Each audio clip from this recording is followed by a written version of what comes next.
What's up, everybody, and welcome to the Atheist Roundtable. We are very glad to have everybody that joins us this evening and even in the future. The nice thing is the comment section will always be open and we can always chat back and forth even after the broadcast is over. And as a reminder, at the end of the conversation, we will have a Q&A or just an open roundtable in the comment section. Just make sure, just talk, Austin. Make sure the questions are clear and concise. Today, Junior. And that we can easily get through them and make sure you address the question to the person that you're asking and not just a general question. That way we can be speedy with it. So that being said, introductions real quick before we get started in our discussion. As always, my co-host, Mike. As always, great to have you, my man. Thank you, buddy. You too as well. You're a rock star. My name is Austin, and I am very, very excited for this conversation tonight, and I think it's going to be great. And for those that have not tuned into a roundtable episode live, and we're going to be posting some more content on here and kind of a series of these interviews or conversations with other theists and Christians. It's amazing just to be able to have conversations and not be a debate and a back and forth, but just we get to know each other. Get to know worldviews, and at the end of the conversation, we always ask why. Why do you believe what you believe, and how did you come to that conclusion? So, that being said, our new friend, and he is our theist guest, taking his seat at the round table tonight. First and foremost, I always try to remember to tell each guest that I always have respect for any theist that will sit down at a table with two atheists. and have any type of conversation, whether we're getting after it or not. We definitely have mad respect and appreciation for that. But Yep. This is Chris, and on TikTok goes as Crazy GODSTORY. If you're not familiar, go check him out. Check out his content. And he had asked me on our phone. I tried to do a kind of a phone screen with each of our guests before we have them on, and he noticed that there are a few theists on TikTok that I've called out, and a couple of them being pretty harshly, and I in my opinion, rightfully so. But Chris, towards the end of the phone call, he said, "So, Austin, I just have to ask you, why haven't you done one on me?" And I told him my honest answer. I said, "You know what? There's two or three folks on TikTok that I believe are the epitome of what is wrong with Christianity, as far as the judgment and the dogma, the criticalness, just kind of the ugliness of it." And each and every time I've heard Chris on his TikTok, though I don't agree with his vehicle, though I don't agree with his belief, though I don't agree with that part of his worldview, the one thing that I appreciate is his content is about moving people forward. And to me, if you're about helping humanity, again, that doesn't mean I have to agree with your vehicle, but if you're trying to help move people forward, I can at least support that portion where you're trying to help people just be better people, better human beings. So that being said, Chris, it's great to have you on tonight. How are you feeling, my man? I'm feeling good. This is awesome. I'm really stoked to be here, and I'm just excited to get to talk to you guys and share my story, and then hear what you guys have to say, and so I'm pumped. Awesome. Well, good. We're very excited to have you, and we've talked about it for the last couple of days, just prepping for these episodes, and we're glad to have you on. And I guess where I want to start is just some get to know you questions. That way, Mike and I have a good understanding of who you are, just as a dude, as a guy, who you are, and also our listeners, whether it's today or in the future. That way, we kind of know who we're talking to. So obviously, we know your name's Chris. Chris, where are you from? Well, right now I live in Rockport, Texas. Been here for a bunch of years, but I've lived all over the country. My ancestors were gypsies, like rode around in wagons, dressed like pirates, kind of gypsies, and it's just my family's always kind of moved around growing up. I've lived just Florida, Texas, oh, good grief, Washington, South Carolina, and just Missouri, just bounced around a lot growing up. And now I live in Texas. Okay. And where is that in Texas? So Rockport is south of Houston, about 2 hours. But it's between Corpus Christi and Houston on the coast. Okay. All right. Yeah, I have a few family members, excuse me, in the Houston area. And I remember going down there back when I was a little, when I say heathen, I don't mean that as a as a skeptic, but when I was being a little bad guy, my parents sent me down there, and I remember the first day I got down there, I got off the plane, and it was dead heat of summer, and I went out back in my aunt's house to smoke a cigarette, shock, right? And by the time I went in, and all I did was sit in a chair and smoke a cigarette, I went inside and looked like I just took a damn shower. You know, Yep. the That's South humidity Texas, and everything. man. So yeah, anybody lives down there, like that's where they do life. You know, I don't know how you do it because I'd lose my mind. But my next question would be where you grew up, but you kind of answered that. You kind of skip and move around and that, you know, that kind of thing. So I guess what I would ask next is we'll just jump into it because I think that's fitting since you answered that. Our first question for our guests is always, you know, what's your story? You know, who are you? You know, kind of what has made you the man you are today? You know, what's kind of helped mold you into the man you are today? And then at the end, don't give us the what or the why yet, but you know, what do you believe in? You know, as far as what doctrine, you know, what denomination, you know, whatever it is, you know, that you believe in, you know, at the end. But just start off. Tell us who is Chris? How'd you get to where you're at today, and what do you believe? Okay, man. Yeah.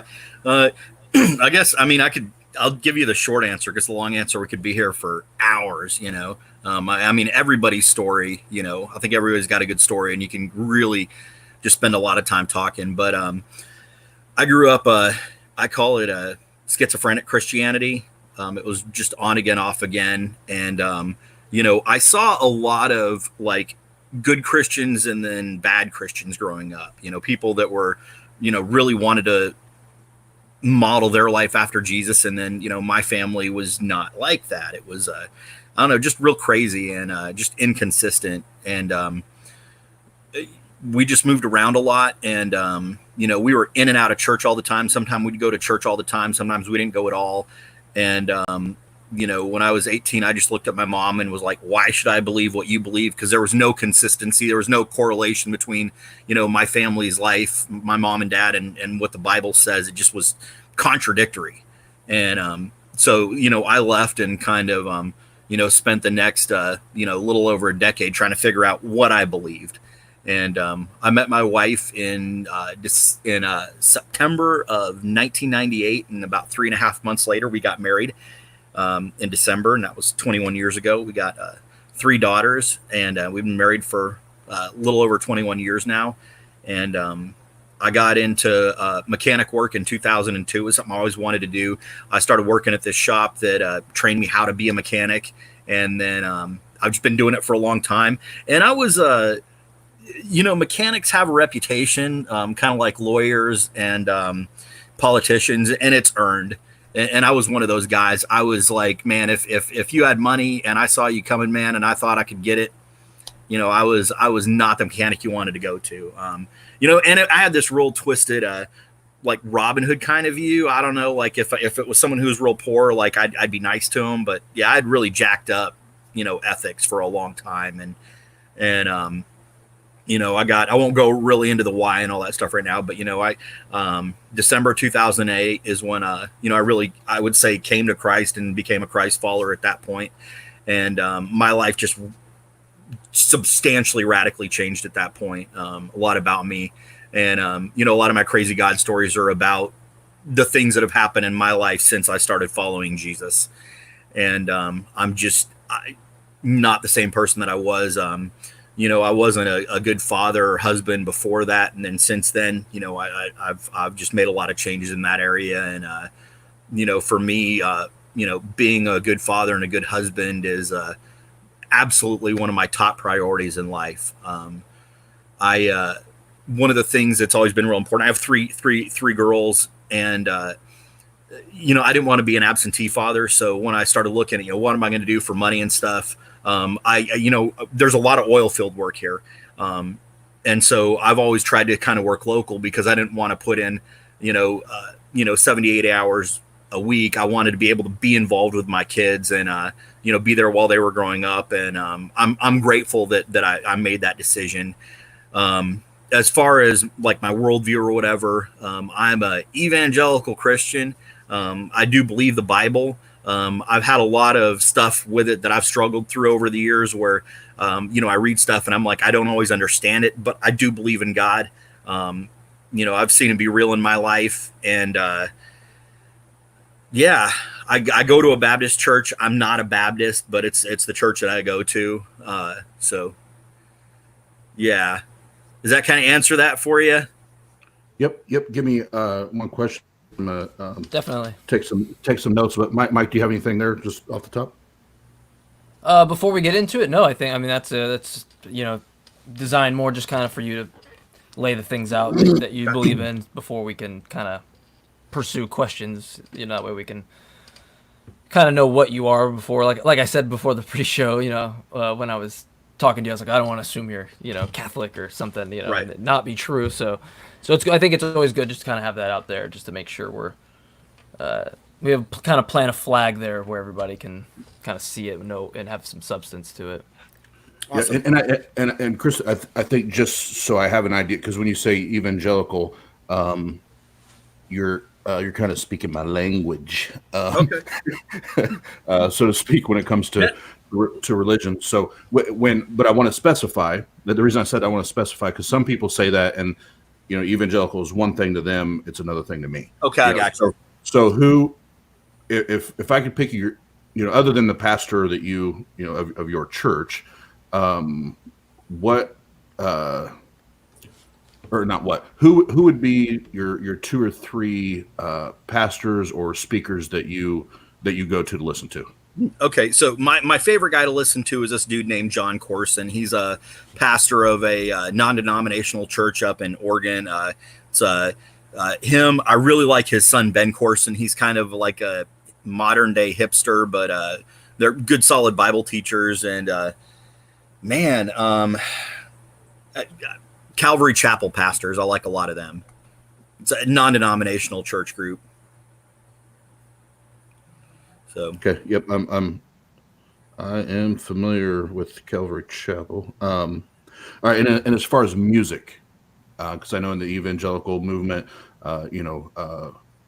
worship music, anything like that, that's a big deal to them. So what's your go-to as far as music content you listen to? Man, I have a pretty broad range of music. There's a lot of modern Christian stuff I like. There's a lot of modern Christian stuff I don't listen to that's just not my cup of tea. There's some old stuff. One of my favorite bands ever is Petra. They're 70s, 80s Christian rock, dude. I got to see them live. I snuck backstage at their concert. I snuck backstage at DC Talk in the early 90s down in Florida. But there's a lot of other stuff I really like too. Anyone that can put down a really good lick on a guitar, guys like Clapton and stuff, man, I love his stuff. I'll still listen to classic rock. I got a Beatles playlist on my phone that I listen to. I'm pretty open.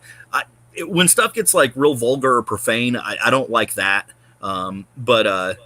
Yeah, I think one of the last things that I went and saw was with my daughter for her 17th birthday. I took her to see Sleeping with Sirens, and that was awesome. That was really good. That was like melt your face off loud. They were a good time, and sure. I got to hang out with a guitar player a little bit and played his guitar before the show. My daughter got that. Huh? I said, hell yeah. My band actually opened up for them on a festival one time. Really? Well, yeah.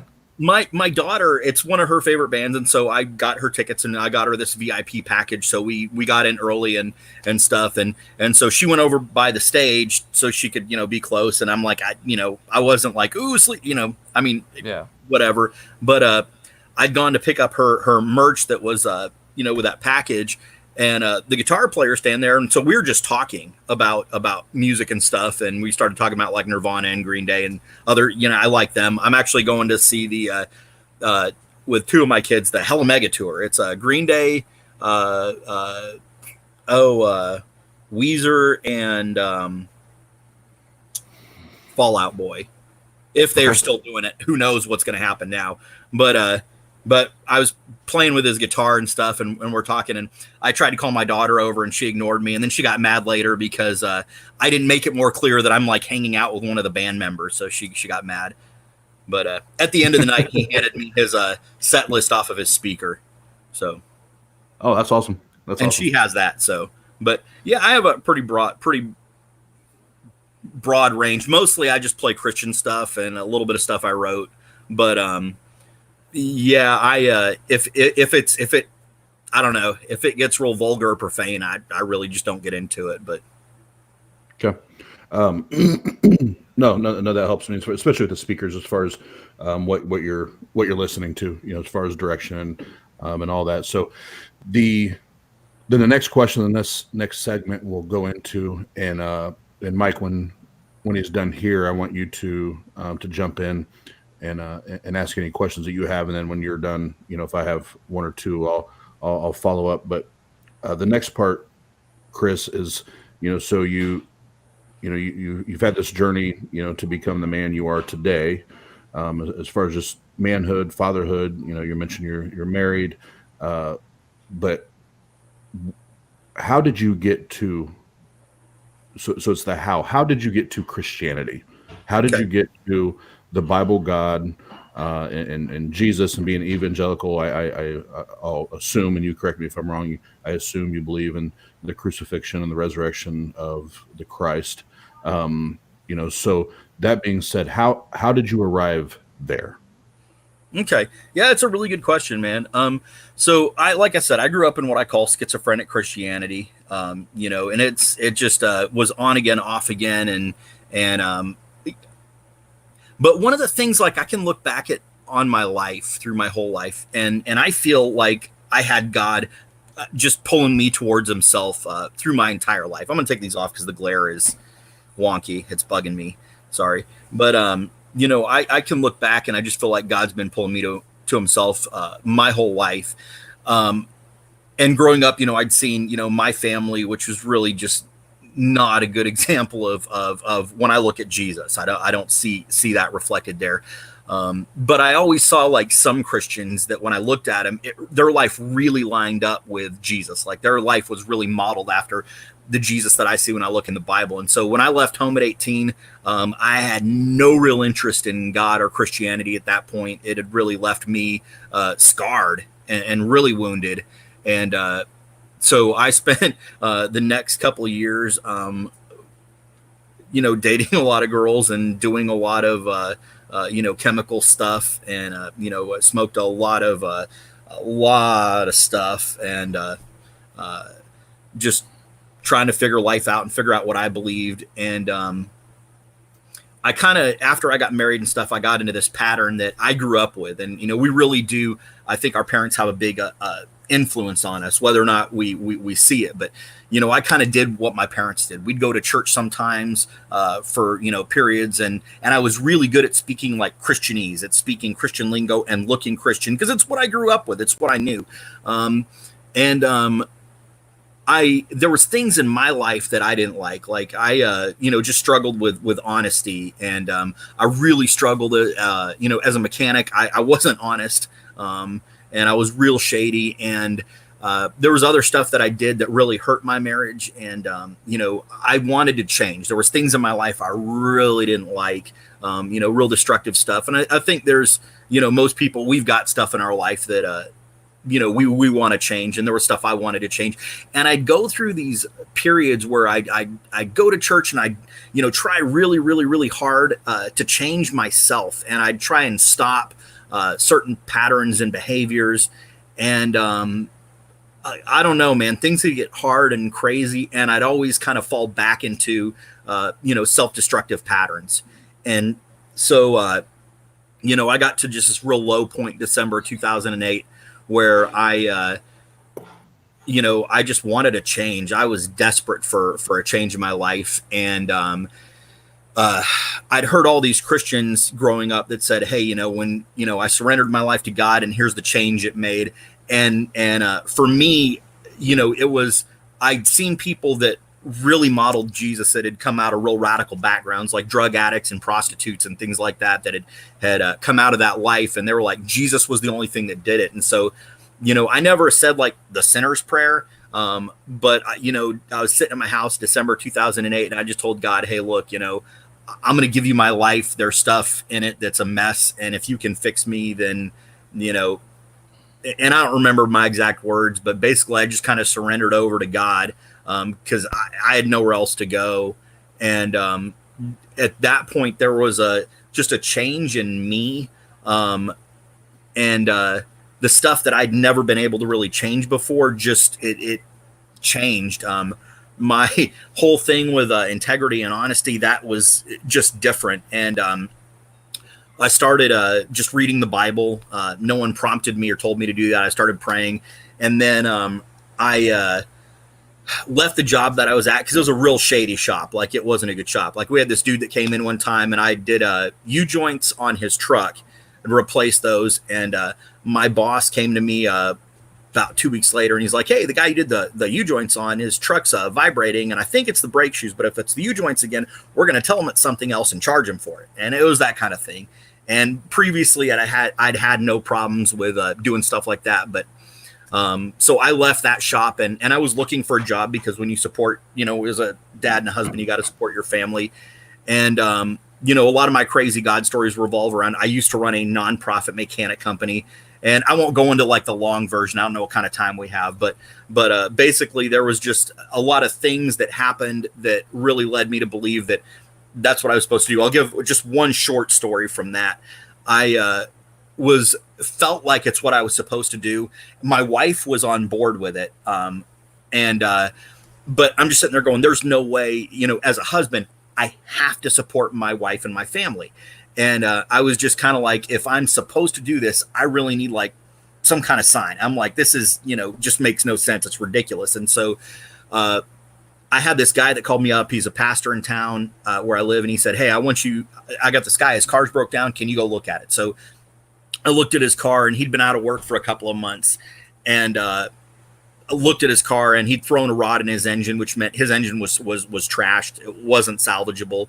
He told me his transmission had been slipping before that, and his like alternator and power steering pump had gone out too. And I'm like, dude, your car's junk. I can't help you. It was like a mid-90s Chevy piece of junk. And so I left. And like 3 days later, this guy calls me up that I knew, and he had no idea what I was planning on doing. And he says, hey, I've got this car that someone left in my driveway. I'm fixing to move. It's been here for months. If you want it, you can have it. And it had the same like parts I needed for this other guy's car. And so for me, I interpreted that as God saying, this is what I want you to do. I'm going to take care of your family. And so I did that for a bunch of years till I had some health issues. And there was just like constantly stuff where I don't think it could have happened, apart from God. And some people, you could say, well, it's karma. What you put into the world is what you're going to get out. I look at it as God. That's my take on it. And there was just constantly stuff where it was just, for me, it's too much to go, that was just, coincidence, or it was just karma. I think it was God taking care of us. So, one of the things that's had a big effect on me, and kind of why I do my TikToks the way that I do, is I grew up with such a bad version of Christianity that, I look at the Bible and I go, I want to model my life after Jesus, this guy that loved people, that ministered to the broken, the hurting, the marginalized. I want to be that kind of person. That's who I want to be. And, I look at the people that he judged, that he ostracized, that he came down on, and it was the religious elite that basically were, the Pharisees and the Sadducees that were making it hard for people to get to God. and everybody else he just embraced and loved them where they were at. And so that's just really what I want to be. And so my TikTok stuff, it's all about helping people to grow to know Jesus more. Yeah. So. No, and again, Chris, we appreciate you sharing all that. And all of a sudden we got an echo. But from here, Mike, I'm gonna let you start off with the questions on the how. Sure. There is an echo though, I think. Nope. I guess it's gone. So yeah, I mean nope, there's still an echo. Is that on your end? Hold on, let me mute somebody. That might be on mine. I'm using a laptop, and so my speaker and my mic are all together, so it may be from my setup. Sure. I can let me mute it while you're talking. Oh, I see what you're saying. That muted you guys. You still might be able to hear me. Try to mute it and see what happens. Yeah, can you still hear me? Awesome. Okay. This will be weird because the audio drops out. But it feels all like the white noise just came out. So I guess I wanted to kind of get into, because that story stands out to me as something that we can kind of hone in on, and maybe not, doesn't have to be specifically that story, but with something like that as an example, do you think that, because for me, I want to try to believe as many true things as possible and limit as many false things as possible. So I don't like to make a conclusion on something unless I truly know it to be true, or at least as reasonable certain as I could possibly be. Do you think, like with a story like that, or even with your beliefs, whichever one, do you use things like evidence for it, or does it come down more to like a faith thing for you? Okay, yeah, man, that's a good question. So when I look at faith, I don't believe faith is something blind. I think it's actually based on evidence. So like when I look at the way faith is defined, there's a verse in Hebrews that says faith is the substance of things hoped for and the evidence of things not seen. So like when Hebrews 11:1, right? Yeah, Hebrews 11:1. So when I gave my life to Jesus, when I had that moment, for me, I was basing it on what I thought was evidence. You know, I'd seen all these fake Christians, but then there was some that I'd seen over the years that had these stories about how God had changed them, and then seeing them actually follow through and follow Jesus, that was an evidence for me.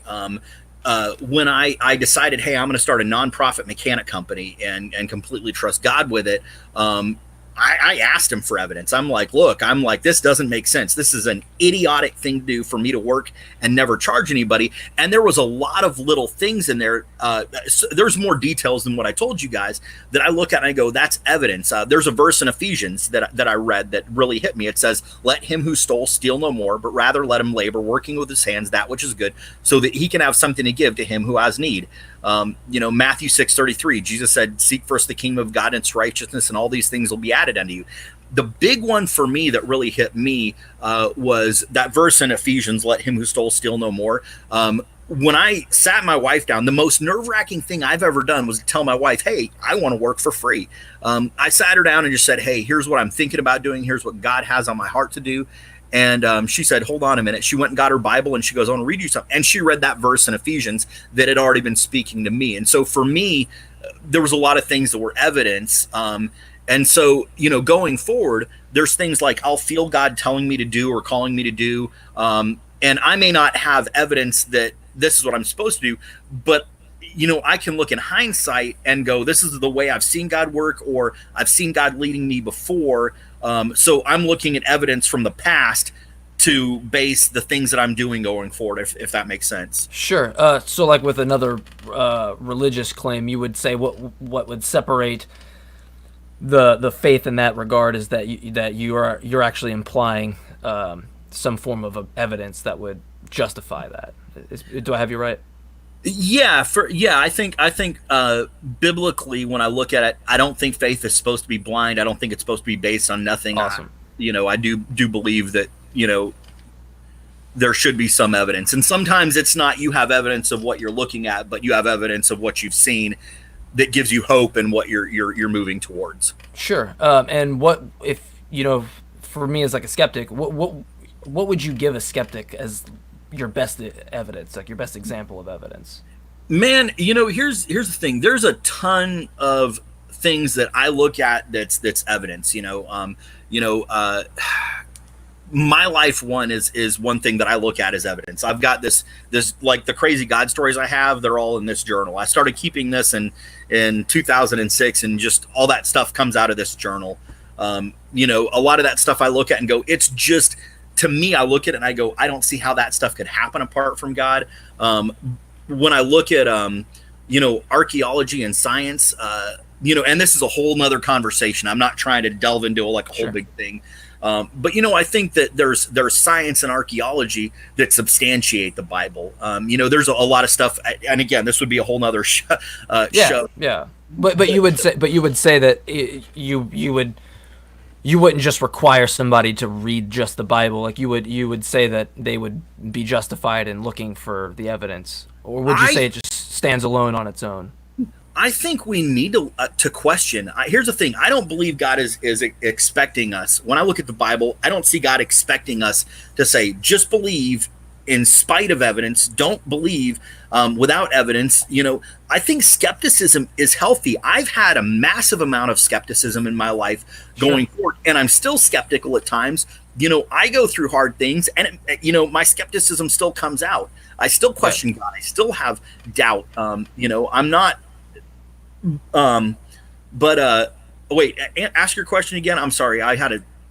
Well, I was just. I mean, you pretty much answered it. I just was wondering if the Bible by itself is enough for the person, or basically would it be good to doubt, and would it be good to look for those evidences, and which you pretty much answered. But you went into kind of and we don't have to go down this road, obviously, but you kind of went into the science aspect of it. Do you think that your understanding of the world, and maybe aspects within, say, biology or cosmology, do you think that you could maybe misinterpret that, and then that also subsequently affect your worldview in terms of a God?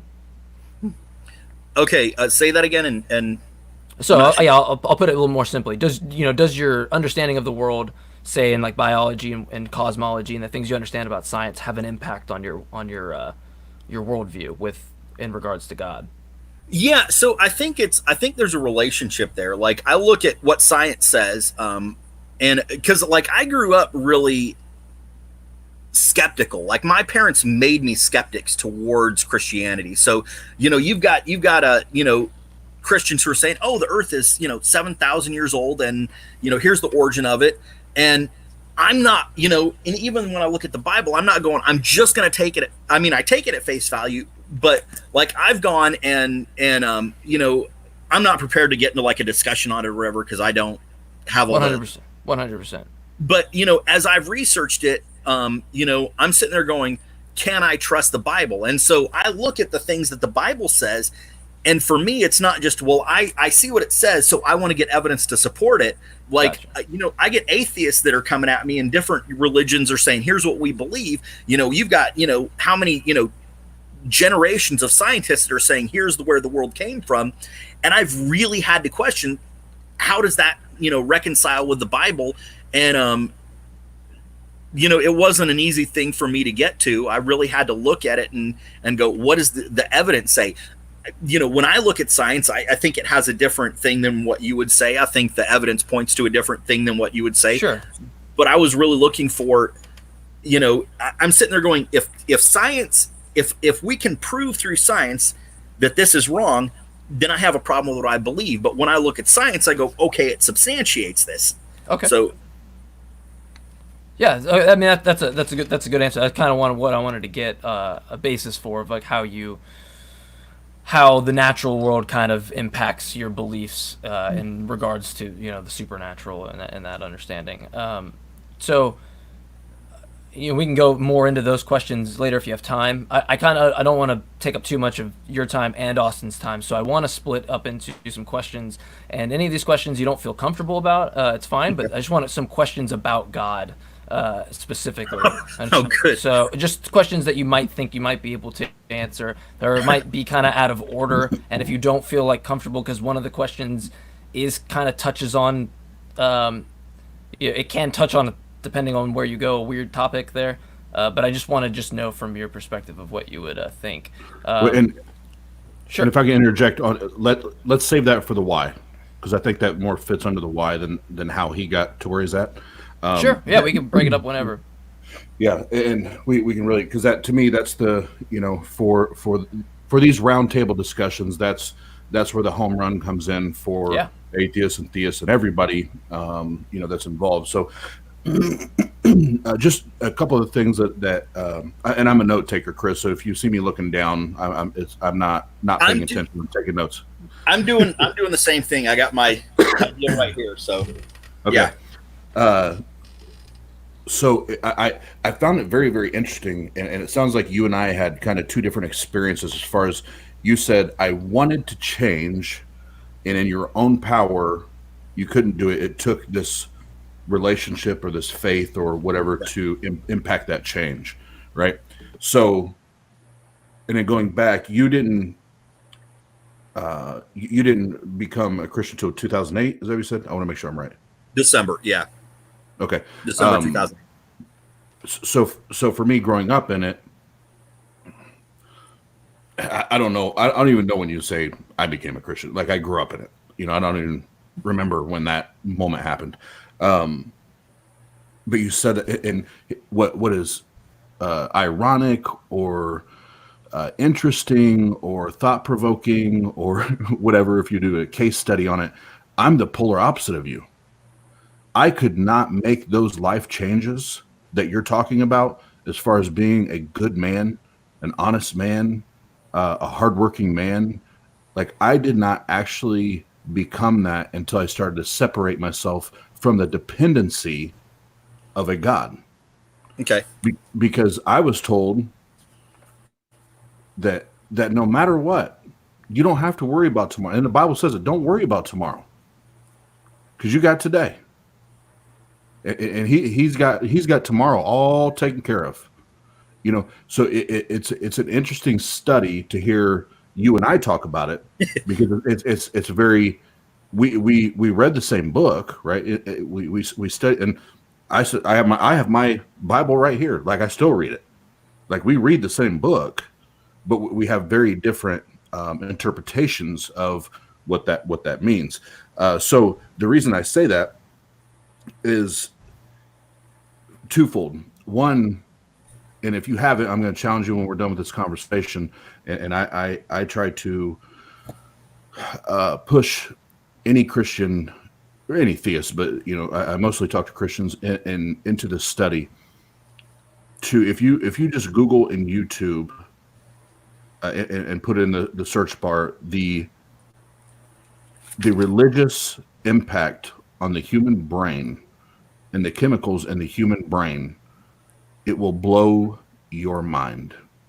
And that's all I'm going to say. I'm not going to try to steer you one way or the other, because, again, we're not necessarily here to take anything from anybody, but we are, like Mike said, we want to know truth. Like, we want to know that as much as we know is factual, and it's true and it's honest.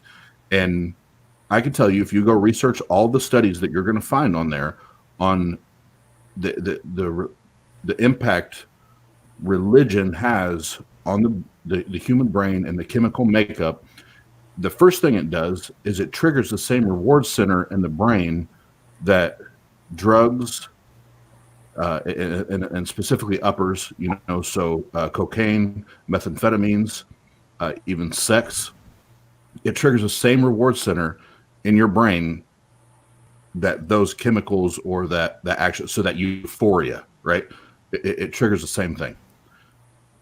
And in those moments, and they actually, you'll find them if you go do your research, they do scans. Like, they put people in a CAT scan or whatever it was. They put people in a scan, and while they're playing the praise and worship music, or they're playing a sermon by their favorite pastor or minister or whatever, the lobe in their brain that controls logic and reason, guess what it does? It shrinks. Lights up. Oh, it shrinks. It shrinks. So you actually, and I don't mean this, please don't take this condescending. And if you are a if you're a theist listening right now, please don't take this as condescending, because it is not meant from that. That's not where my heart's at in saying this. But it actually dumbs you down. It dumbs you down. So faith is one thing. That's great.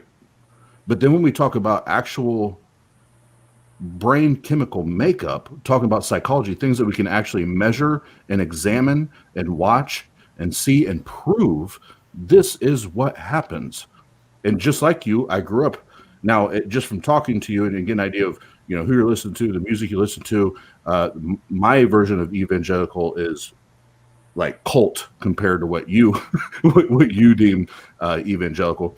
But I can tell you, like, they even did a study on Mormons, which are very conservative as far as music, and like they did the same study on Mormons, and they had the same reactions. So the reason I bring all that up is it's very easy to take a God claim and say, you know, this is what it is, and this is what shifted my lifestyle. This is what shifted my decision making. When actually, at the end of the day, you know what it was, Chris? It was you. It was you. Like you made a decision in your brain that said, I'm going to do this, and I'm going to be a better husband. I'm going to be a better father. But the humble, because this is what the Bible teaches, the humble thing to do, according to the Bible, is to give all credit to God. When actually, Chris just became a better fucking man. Like, you became a better man. So again, I respect everything you're sharing with us, and I know you told us in the beginning you have thick skin, and I appreciate that. You know, and I'm always going to be respectful. But I'm always going to push back on that because of my background and where I come from. And I've done those studies, and I want to push you in that direction. And if you come out of that and you go research that, and you do the same research and study that I did, and you still hold your position firmly, cool. I'm not trying to take anything away from you or any other Christian. And then the last thing I'll say, and then we can move on to the why, because that's when this will get that's when this will get juicy. Okay. And when I say juicy, I mean fun. You know, it'll be fun. Yeah. And at the end, again, for everybody that's in the comment section and watching, we appreciate you viewing. We appreciate the comments. You guys are the rock stars, and we want to hear your feedback, and we want to hear what's on your mind. But the last thing I'll say is, you know, when we talk about science and proving the existence or the likelihood of something happening or not happening, we have to look at data, right? Would you agree? Yeah. Okay. So I absolutely love the fact that you picked the exact story from your crazy God stories that you picked tonight. Okay. I love that you picked that story. Here's why. Just today, I was telling somebody about our roundtable discussion tonight, and guess what story I talked about? The one I just shared. That story. You know, that's the one that most people gravitate to. Or no, there's some other ones too, but yeah, that one, yeah. And here's why, and I'll keep this brief. I know nothing about cars. You know, my girlfriend, my family, my especially my two boys, they know I am the least mechanically inclined dude you're ever gonna meet in your life. Like my ex-wife and you know, my girlfriend, they'll tell you if I have a screwdriver or a hammer or something in my hands, I'm probably just breaking shit. Like, I'm not fixing shit or putting it together. Right. Cool. I'm great at demo, but I'm not putting anything together. The likelihood of you finding, let's say it was an alternator. I can't remember the exact part you said, but let's say it was an alternator on an older model car. Right. The likelihood of you finding that's still workable, whether it was a wrecked car, a broken down car, that it's actually a very, very high likelihood that you could find that. So to attribute just finding an alternator in a car that is very widely found, it's not hard to find, it's not impossible to find, and to attribute that to a miracle or a miraculous instance or happening, for me as a skeptic, is like, that's crazy to me. Now if you claim that somebody rose from the dead and you had proof, now you got my attention, but just statistically, if we go on YouTube or on YouTube, we go on Google or autoparts.com or whatever it is, we're probably going to find that alternator with, wherever you live within miles, we'll probably find 100 of them, so it's things like that when Christians say, well, I prayed for this and this happened, I don't know that you can attribute that to a working of a God or a miracle. So I'll end it on that. Any pushback you have on that, I would love to hear it. Yeah, just one thing. So two things I just want to go over real quick. The brain study, man. Get me some of the stuff that you're looking at, because that's actually something like I've done some research on, like I've looked at, and I'm seeing different stuff. But obviously we're looking for something different, and when you're looking for something, it affects what you find. A lot of times you're going to find what you're looking for. And Chris, when I started that study, I was trying to prove my faith. Okay. Have you ever? Oh, I'm sorry. Let's see who can be the most respectful. Let's have a respectful battle. No, man. Give me some of the stuff like you've looked at, and I'd like to get you some of the stuff that I've looked at. Guys like Josh McDowell and some other stuff, just stuff that I've read that's different. But as far as the thing with the car, there was an alternator, but it wasn't just an alternator. It was a alternator, a power steering pump, a transmission, and an engine. And that's about $6,000 worth of parts that I needed for it. And when you get into getting that for free, like that's really uncommon. And it wasn't just that I got it for free. It was the timing that I got it for free out of the blue, because I didn't go looking for that stuff. I'd given up on the guy. I told him, have a nice life, I can't help you. And then 3 days later, out of the blue, I get this phone call saying, do you want this car? I need to get it moved.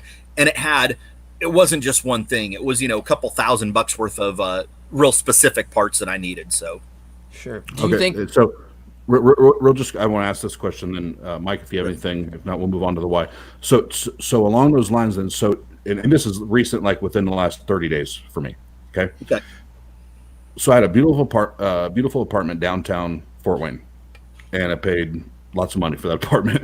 And my girlfriend and I, we were moving in, and it was her kids and my kids, and they rotate weekends with their father and my ex. But I still had 2 months of rent due, and moving into a new home, mortgage, bills, all of that. Being said, then not only that, you try to move, when everybody's together, 8 people into one home, and trying to streamline that is when you're working, at least 60 hours on my part. That's almost an impossible task to get 8 people moved in a short amount of time. Well, all of a sudden this virus hits. Well, guess what? My 2 months of rent got forgiven because of the virus. And I told them what was going on with, we're moving, we're doing all this.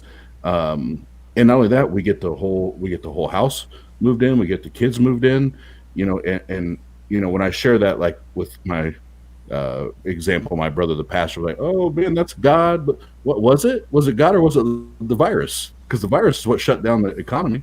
The virus is what created the opportunity for me to have my last 2 months of rent forgiven. That was $1,300 a month. So was it God or was it the virus? See, the reason I bring that up is it's so easy to attribute something to a God when it can just be happenstance. Like random shit happens every day. Like you said $6,000. I probably saved close to that, just because of the virus. Yeah, I get what you're saying. And, here's, I think, one of the things that why we have these conversations, and why people end up different. We look at the things that happen and we have different explanations for it, and for me, it does go back to faith. And I do believe faith is based on evidence. But, when I look at the way the things that have happened, I'm like, there's just this constant string of it. And I don't know, man. I just I've seen change in me. And I know you were saying, well, like I became a good man. And I guess for me, I had tried to become a good person for a long time. Like I'd spent years trying to become a good person, and it was like a losing thing. No matter how hard I tried, it never worked. And so, you're saying, well, you just, you did it. I tried to do it for 5-6 years after I got married, and it just didn't work. And it wasn't until I had that moment of surrender where it worked, and it was like this instant thing. And I just I hadn't been able to do it before that. I'd never been able to do it on my own. And then if you don't want to share this, just say, so in 2008, when you said in December that you converted to Christianity, or whatever that process looked like, how old were you? How old was I? It was right before I turned 30. Okay, so again, go study psychology. That's actually, for us guys, that's when we start to become men. That's when we start making our own decisions, and we understand responsibility, truly understand consequences of actions and decisions and all that. So again, I'm always going to push back, and I accept what you're saying as far as that's your experience, and you have your experience, but I'm going to push back on that experience with data. And data suggests that the male brain, that we're and I'll say this about me too, like up till we're 30, 32 years old, we're young, dumb, full of cum, and we're some dumbasses, and we just make some really dumb decisions. So, but I appreciate everything you shared. And like I said, I'm never going to try to discredit people's experience, because that experience is real to you. Right. That's what you experienced, what you felt. So before we go into the why, Mike, do you have anything? Yeah, I appreciate that. Because before we get into the why and stuff, I actually have some questions on this real quick, because this kind of stuff really, really intrigues me.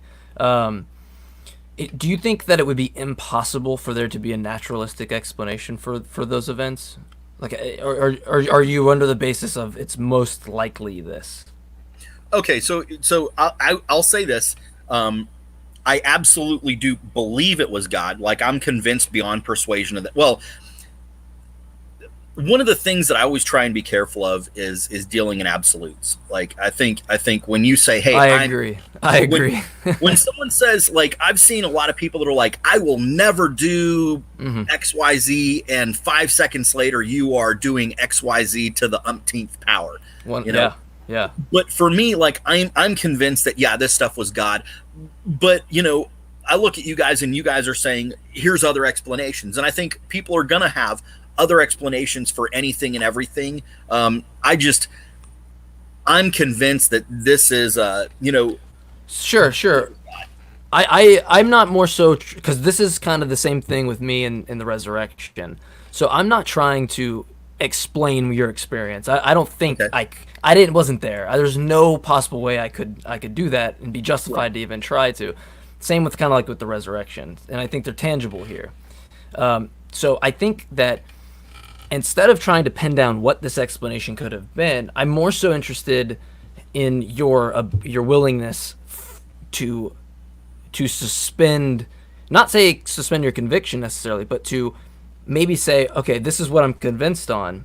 However, given evidence or given this, I'm sure that could take me out of it.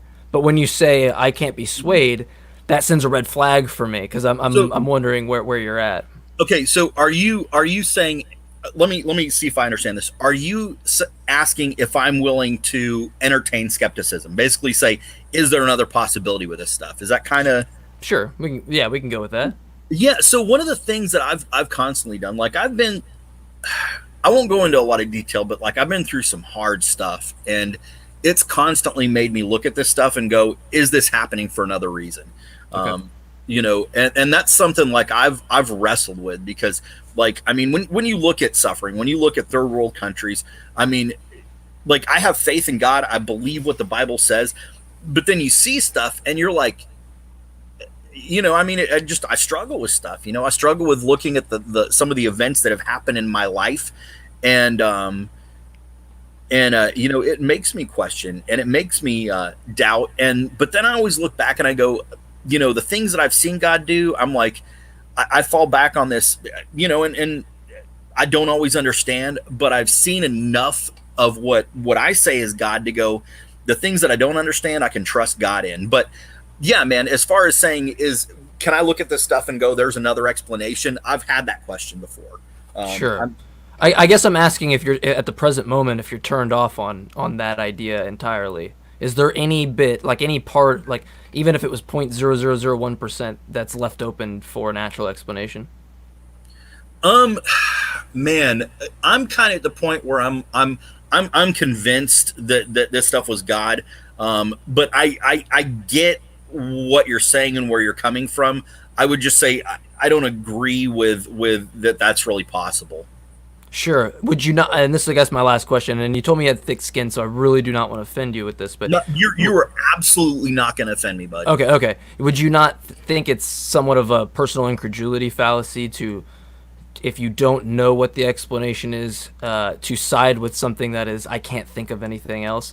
Because I might have you wrong, and I would love for you to clarify. But it sounds like this explanation fits it, and therefore it's the right one. But the problem I have with that is that if we just said magic did it, it would be indistinguishable from the conclusion that you've drawn, it being a god or any other possible type of god or supernatural event. So I guess my concern is, if this is coming from somewhere of incredulity, because of it seems like you've suspended the possibility for anything to explain it, and that you're pretty committed on this despite the unobservable evidence for it.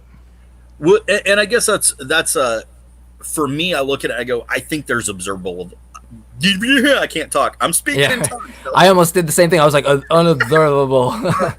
No, like I look at it, and for me, when I look at the things that have happened, I think there's observable evidence of God working in my life, and so when I look at it, I'm like, I think there's evidence. There's stuff I interpret as evidence. So, I've gone through this really big period. I'd say the last 6 years, like I've really wrestled with, am I right on all this stuff? Like this journal that I keep, like I sit there and I look at it and go, like I've really gone, is this stuff really God, or is it the universe, and karma? Like I've really had to wrestle through that the last 6 years just because of some stuff we've gone through. But like I just look back and I go, I think there's evidence. I think when I look at all the different things that have happened, all the details, I'm like, it's just, I can't chalk it up to coincidence. There's just too much of it, and there's too many minute details and too many things that just can't be coincidence. So I think there's observable evidence. Good grief. Yeah. Awesome, right? I think the last question before I send it back to Austin, to make this kind of just wrap all this back up into like a little bow. Metaphorically, we have the explanation card of coincidence or chance, and that is on the table. You haven't lifted it up or used it, but is that card still there, or have you removed that card from the table? Like, it's still face down. You're not having to use it. Okay, what do you say? Is that that again? card still laying on the table? In terms of coincidence, like we have a card, coincidence or chance, that could be the card that we draw as an explanation. Okay. Is that card, it's laying face down. We're not like accepting it as we're not using it.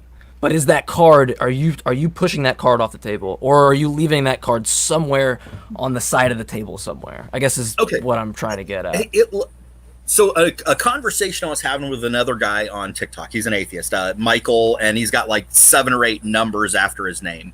And one of the things like he's asked me before, he said, if you had evidence that something in the Bible is wrong, like there's evidence against what you believe, would you walk away? Like if somebody took this and proved that this was false, I'd walk away. So if I'm kind of at the point where I've seen enough evidence to where I'm convinced, but if you show me like concrete evidence, if you're going, here's evidence, then yeah, I mean, yeah.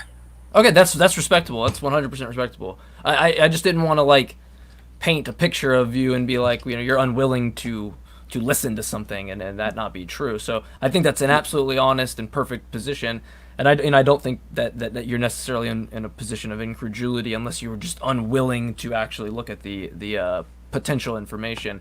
I'm always willing to look at the evidence, sure. man.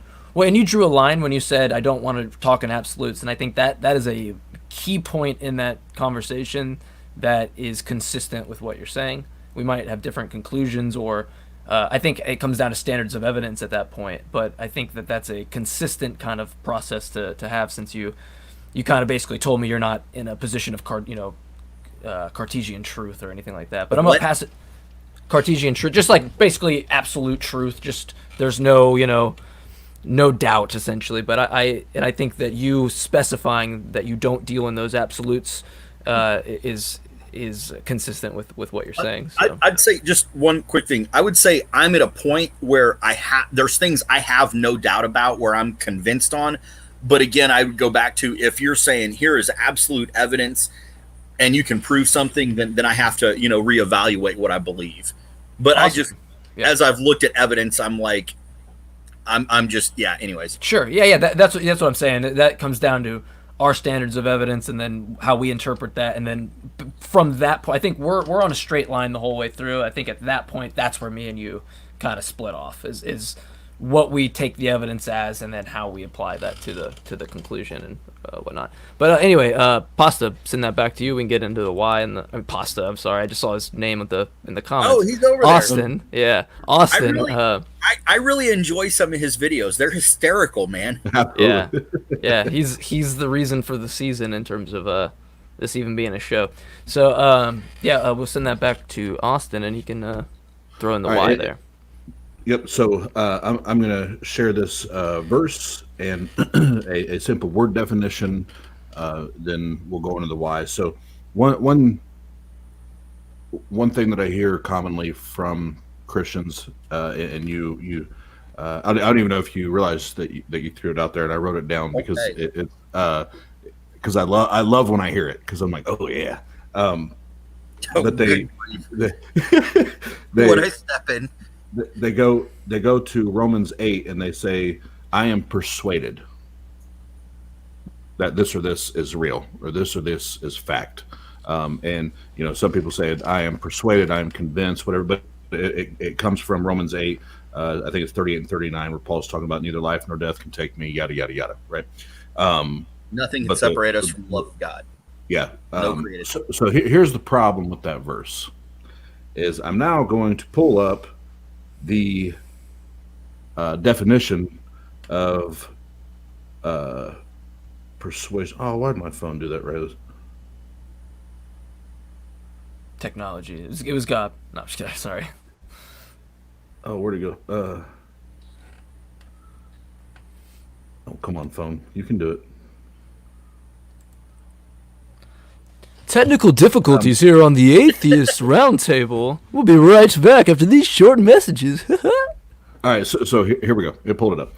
My phone's doing like 8 things at once. So I'll run through a few of these definitions. Obviously there's persuasiveness, the ability to persuade, the act or process or an instance of persuading, an opinion held with complete assurance, a system of religious beliefs, a group adhering to a particular belief system. But then if you click on, come on, work for me. Oh God.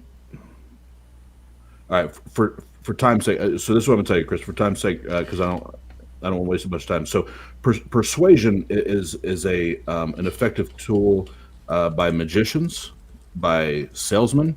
And I've been in sales for 20 years, and persuasion is actually one of the key traits of being an effective sales guy. You can persuade people to buy into the features and benefits and value that you are trying to demonstrate to them. And I'll continue to do this when we get to the why, and you two are talking. I'll pull it back up just so I don't look like an ass because my phone's being dumb. But being persuaded. Being persuaded has nothing to do with you being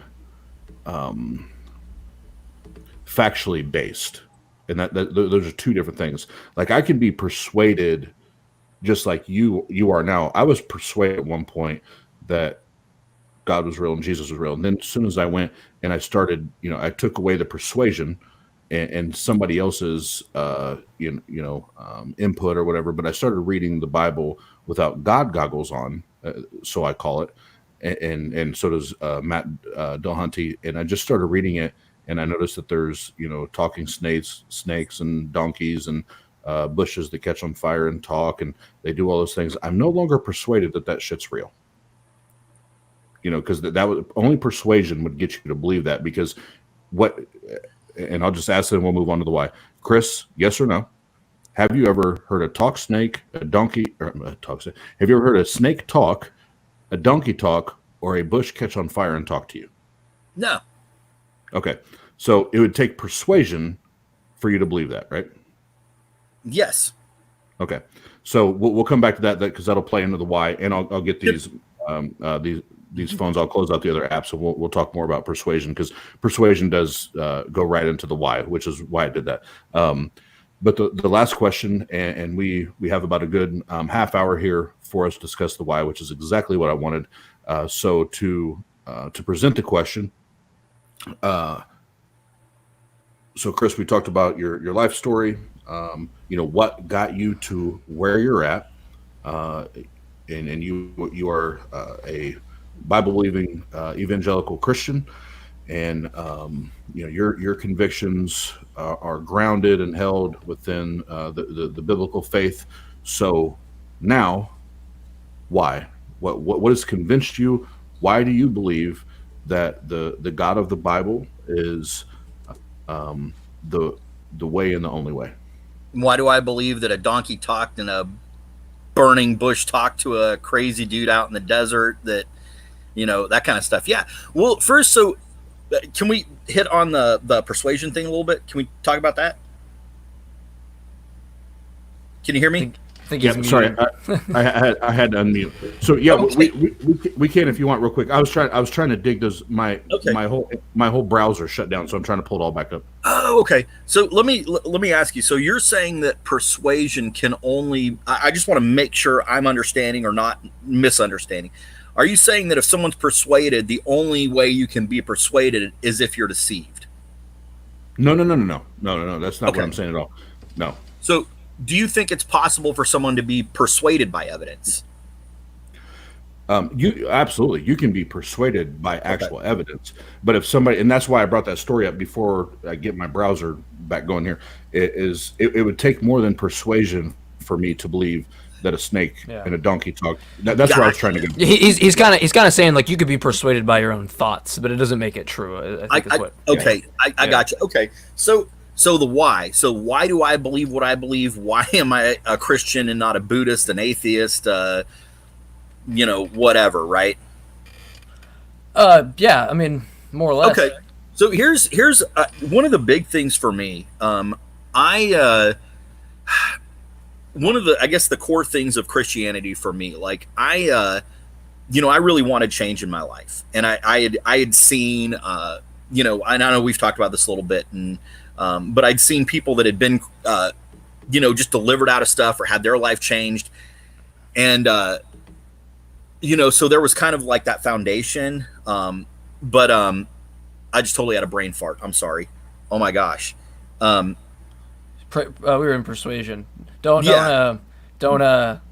feel bad. It happens to me half the time. I'll be like, oh, I have this great point. And then I'm like, what the hell am I talking about? Yeah, that just totally. I was processing what y'all were saying, and I had something I was going to say, and So while you're having a brain fart, I'm going to persuade you to send me $1 billion. No, you just told me.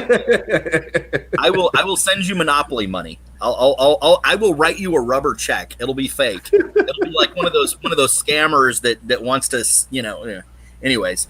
But no, so I guess here's the thing for me. When I looked at Christianity, when I was trying to figure out what I believe, because I had this basically 10-12 year period where I'd left my home. I was completely disillusioned with Christianity, and I was trying to figure out what I believed, and I'd wanted to change, and there's a few things why I'll say I picked Christianity, and why I didn't go with anything else, and why I think, like, I do believe Christianity is the only way. I believe Jesus is the only way. One thing that really won me, well, let me rewind just a hair, sorry. I do look back at my life, and I do feel like God was pulling me to himself my whole life. Like there's just little things I look back at, and like I've constantly felt this pull towards God. And then I started trying to figure out who God was. And one of the things for me with Christianity growing up, because I did grow up going to church on and off, but I got to this point where I was trying to like do Christianity as an adult, but it was more of like I was doing things I knew I shouldn't do, and I was trying to make God happy. So there was like this bargaining thing, and there was things about myself that I thought was wrong, that I thought I shouldn't be doing. And so I kind of went through this thing where I was like, man, if I do enough at church, if I do enough whatever, God will like me. And it was really frustrating. Christianity for me for a long time was this really frustrating, aggravating thing that didn't work, because I saw, I read the Bible a little bit on and off, and the things that I saw in it didn't line up with my life. And so that was just really frustrating. And I guess one of the things that won me over was people that I'd seen that had that change in their life.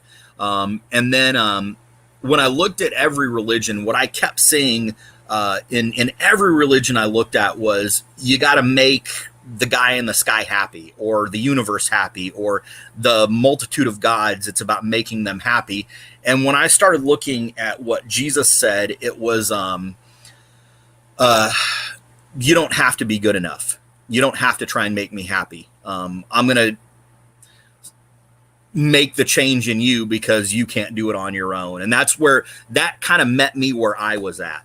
And then, once I kind of gave myself over to Christianity in December of 2008, the more I've walked in it, the more convinced I've become, because I've just seen it to be true.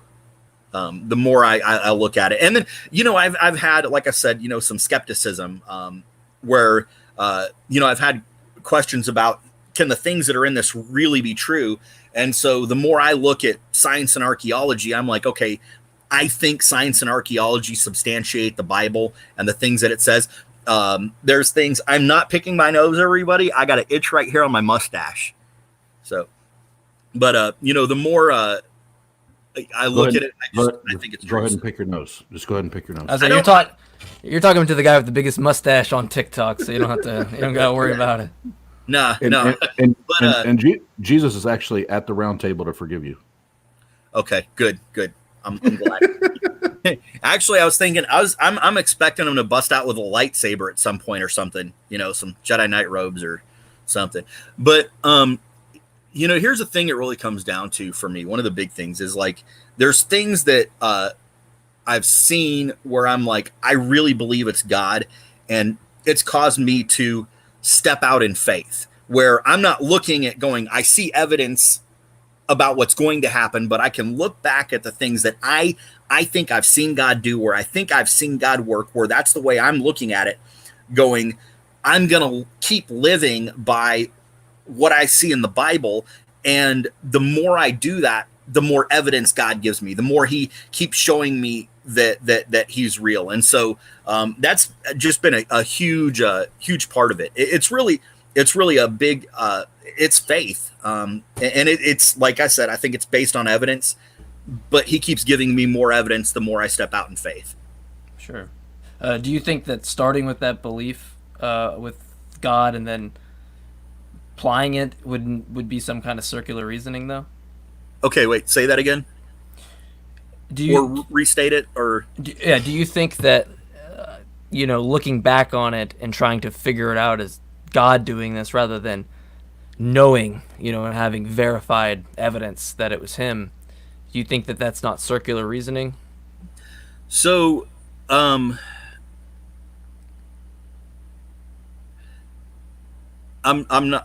sorry, I'm having a hard time getting how you're.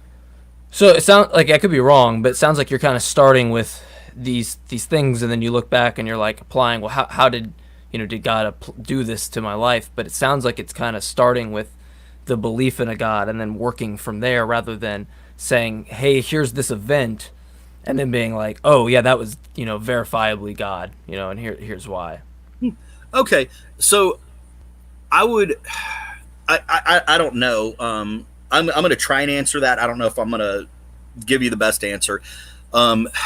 There was stuff in my life like I can look back at as a kid and go, I think that was God. And I've always had like a belief in God. I just didn't always believe necessarily, know God or know who he was or whatever. I've always had some kind of belief in like, the supernatural, supreme being or whatever. And it was I did go at this point where I was looking for what's the real God or who's the real God.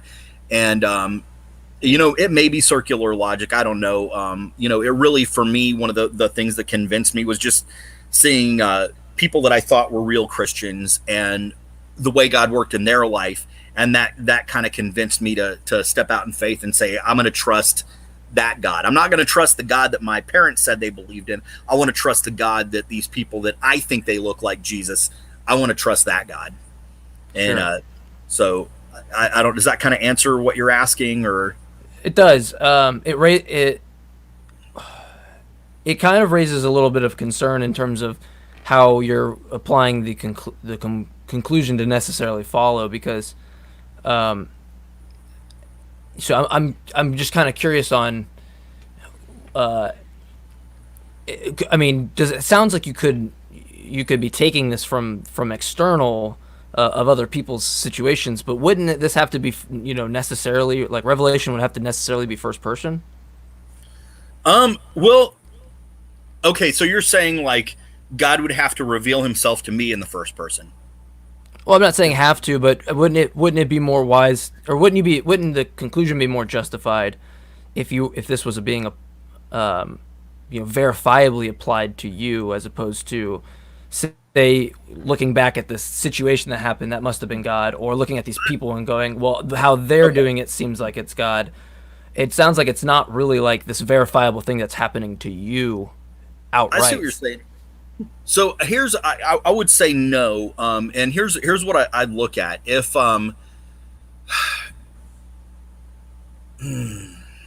give me a second. I don't want to, no worries. It's not an easy thing to talk about by any means in terms of. There's a language barrier, I'm sure, in terms of like finding all the right things to describe what it is, and I get that. So I'm patient. I would say this. It's kind of like, for me, Christianity was on trial. Because I had, like I said, I grew up around the church. I've been in church my whole life. It wasn't until, 30 years into my life that I decided I really wanted to actually follow Jesus. Gotcha. But for me, Christianity was on trial. That's why I asked my mom, why should I believe what you believe? Because I was a skeptic at that point. I wasn't convinced. And I guess what I look at is, I don't know that the evidence necessarily has to come from like a certain place. If there's evidence, there's this dude I knew up in Washington named Jesse that was a meth addict for years and years and years, and it had been so bad with him that he got to the point where he couldn't form words, and he'd been in and out of jail, in and out of rehab, and was never able to kick it. And it wasn't until Jesus that it just, like, the desire just dropped. And it was stuff like, his life before and after Jesus was so different. And so for me, that went into, how am I judging this? Because for me, it really was, this Bible was on trial. Christianity was on trial. And I had to look and go, where do I think the evidence is? And when I looked at my parents, their life didn't line up with Jesus, dude. Not at all. My mom, she's, whenever she tells a story, and I'm not going to go into that. I'm sorry. Sure. But, yeah. No worries. Yeah. But I just look at people that their life, when I was looking at this, and for me, Christianity was on trial for 30 years or whatever it was, or 12 years, basically. I looked at my parents and I'm like, okay, their life doesn't line up with Jesus. They're trying to say they're Christians, but their life doesn't line up. And then when I looked at, and there was no real change in them. And then when I looked at people that I go, you're actually following Jesus, and the change that I saw, for me, that was evidence, and maybe you're saying it's circular or whatever, but it was, for me, it was enough evidence to say, I'm going to trust it. Sure. And my last question before I pass on, just real quick. Yeah. Mike, just because I feel like the question I have fits in right there. Sure. At the end of that, because Chris, correct me if I'm wrong, but you stated or alluded to a friend of yours or acquaintance of yours that had a drug addiction problem, correct? Yeah. Okay. So another part of my story. So I was a cocaine addict. I was a coke fucking head. Like I didn't know what a day was without snorting line after line. If I didn't do at least an 8-ball a day, I didn't know life, right? My kicking a cocaine addiction had nothing to do with the God that I grew up with, that I was introduced to. Because here's what, and again, and this is why I always tell people, I push people to go study on their own. Like, I can give you links, and I'll do that, and I'll provide people links. But if you really want to know truth, you have to invest. You got to have skin in the game. You got to want to really know what truth is. Because just because I give you a link, then it's like, oh, this came from the atheist. This came from the atheist asshole, right? But when you start to put your own skin in the game and you start to research this shit, you start finding out, you start peeling back the layers that, okay, maybe it wasn't this or it wasn't that. The placebo effect that a God, and not just a Christian God, there's multiple gods. The placebo effect that a God, whether it's big G or little g, has on people's lives is unbelievable. And if you go research the placebo effect, you will learn that whether it's titled a God or a pill or a water pill or whatever it is, the effect that has when you tell people this will cure you, this will fix you, this will heal you, this will remove your addictions, this will make you feel happy inside, and you give them that reassurance for somebody that so desperately wants to be clean, wants to be happy, is desperate for all that, as a former addict, that's powerful. It's powerful. So again, this isn't necessarily a pushback, but this is me challenging you to again do further research on the God claim, because one of my I can't remember if it's on my Instagram or my Facebook, but on one of my like profile pictures or head pictures, it says, and I take great pride in my quote, is that it says God ... the original placebo. And that's that's where that's my stance and what I believe in. So once Mike's done with his question, if we want to dive back into that, we can. But I wanted to challenge that, because that is true. Like, there's true research and data and science that goes into the placebo effect that has to do with drug addiction, alcohol abuse, and all that. So Mike, what's your question?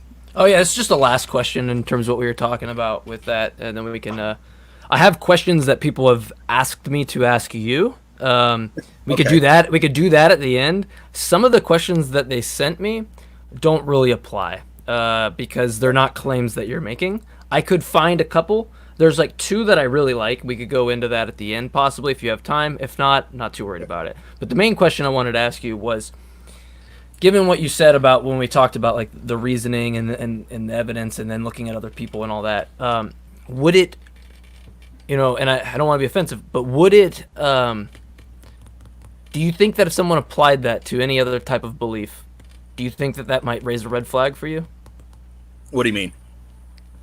Take the exact kind of same way that you've applied looking at, like, say, the story of the car, and replace God with karma, or replace that with Allah, or replace that with Vishnu, or replace it with whatever, anything. I mean, karma is probably the best one, and I think people subscribe to that, and very anti-karma. I think that is an absurd proposition. But besides the point, if I used that to determine it was karma, would you not think that I was using some kind of flawed reasoning there, or would you think that would be fine reasoning? So one of the things I'd look at is wow.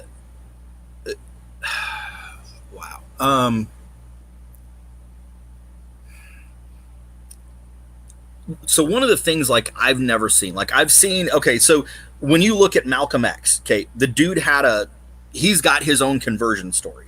Okay, so if you look at Malcolm X, the dude was a really bad guy, found Islam and he was changed. You're going to see stories of people doing different things.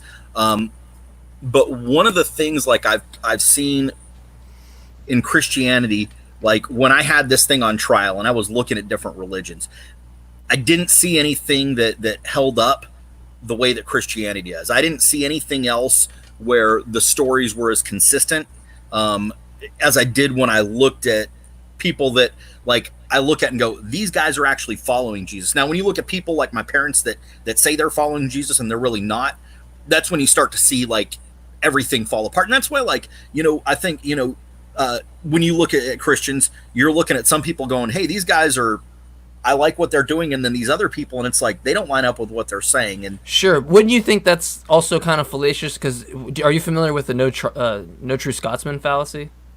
I am not. Okay, I'm going to write this. What is that? I've been writing stuff down. It's kind of like a declaration of how a true Scotsman should be. It's someone just being so like... For note purposes, Chris, it's no true Scotsman fallacy. Because I know you're like me, you're taking notes, so... Yeah, I only point these out because this is how, I just ask these as questions. I'm not trying to say what you're committing is a fallacy here. I'm just trying to say, if you're familiar with how these, and I should preface, fallacies do not mean you are wrong. It's not like if you commit a fallacy in logic, it does not mean your conclusion is wrong. It just means you might not have applied the best reasoning to get to the conclusion that you hold. I mean, people can be right for all the wrong reasons. It's not necessarily indicative, but it does add as a very good tool to avoid them in terms of making sure that conclusion is sound. So the last thing, and then I'll pass it back to Austin, is would you think that the people's interpretation of that is that really a good thing to base it off of, or me as a skeptic, I can't see that as good reasoning.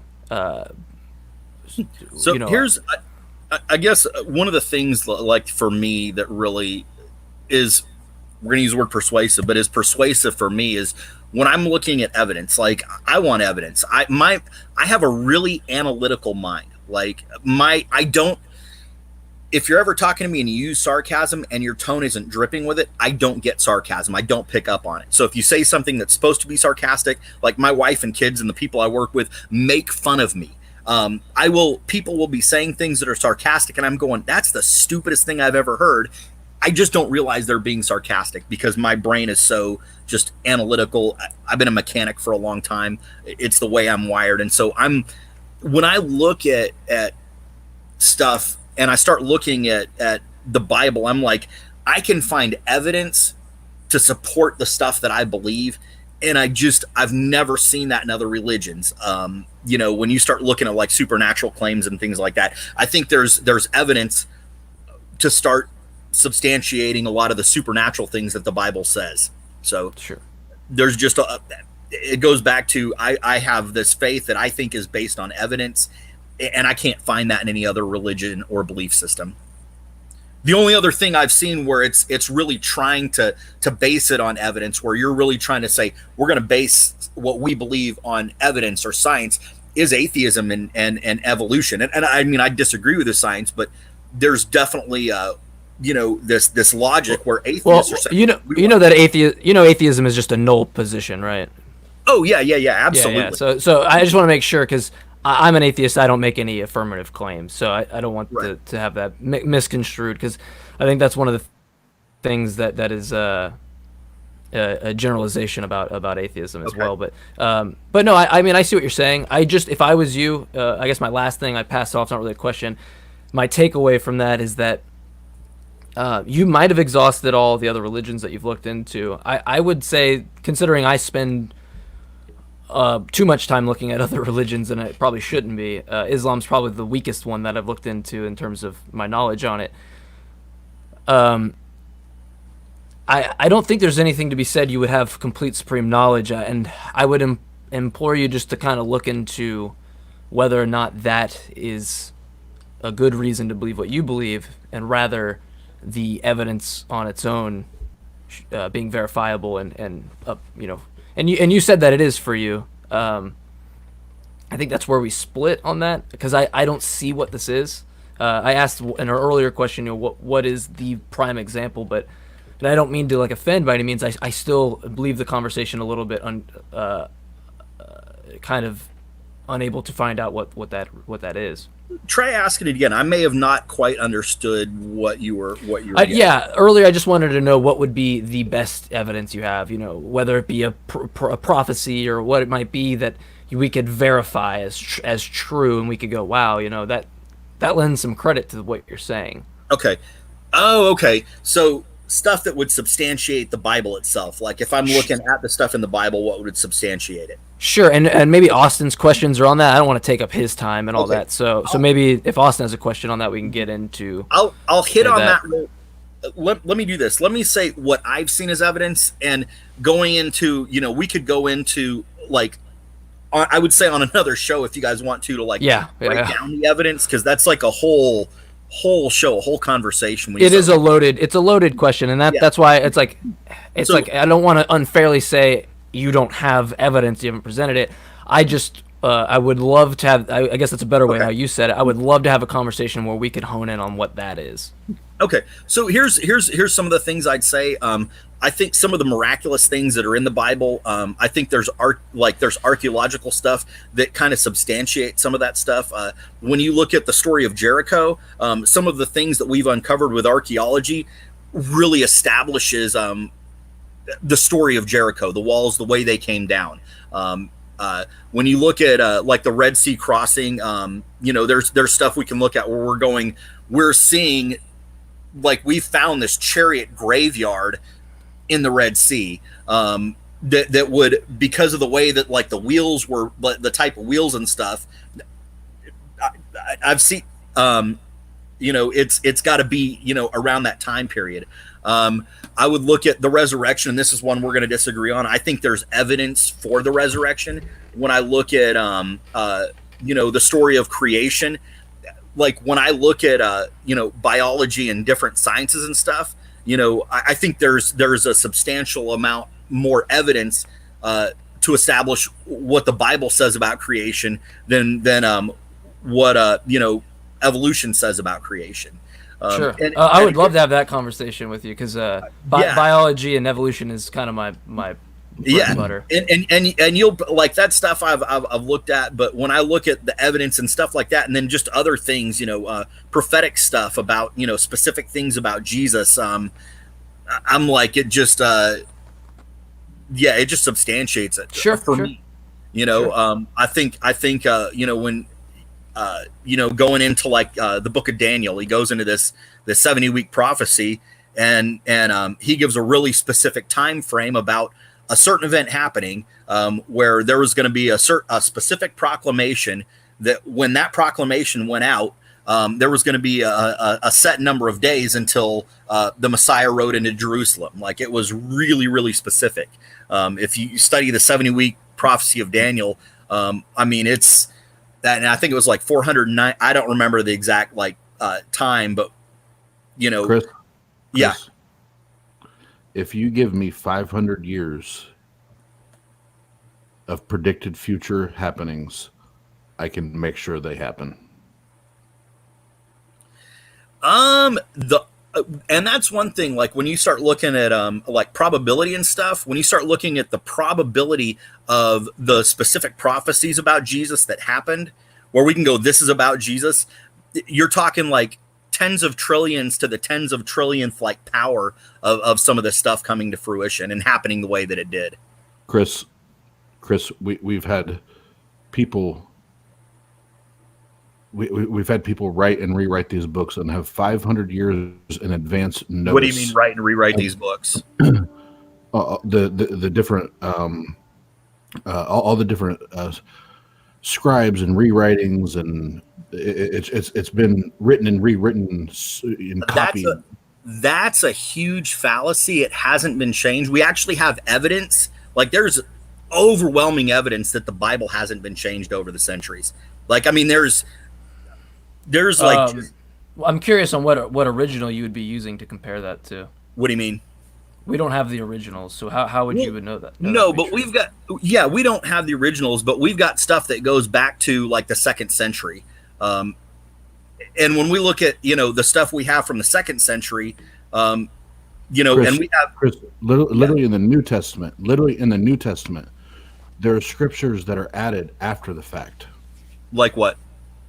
Like you'll take serpents and you'll drink poisons, and like all that shit was added after the fact. Actually, okay. So I would disagree with that, and here's why I would say that. So it's in the Bible. It's denoted in the Bible. Yeah, it was originally in the Bible. It wasn't added after the fact. There's a thing that when we look at the stuff where the Bible comes from, there's a thing called the majority text. You may have like read on this or studied it, but when we look at the overwhelming majority of it, like it's there. So where those verses aren't, there's 2 manuscripts called the Gnostic, Alexandrian texts.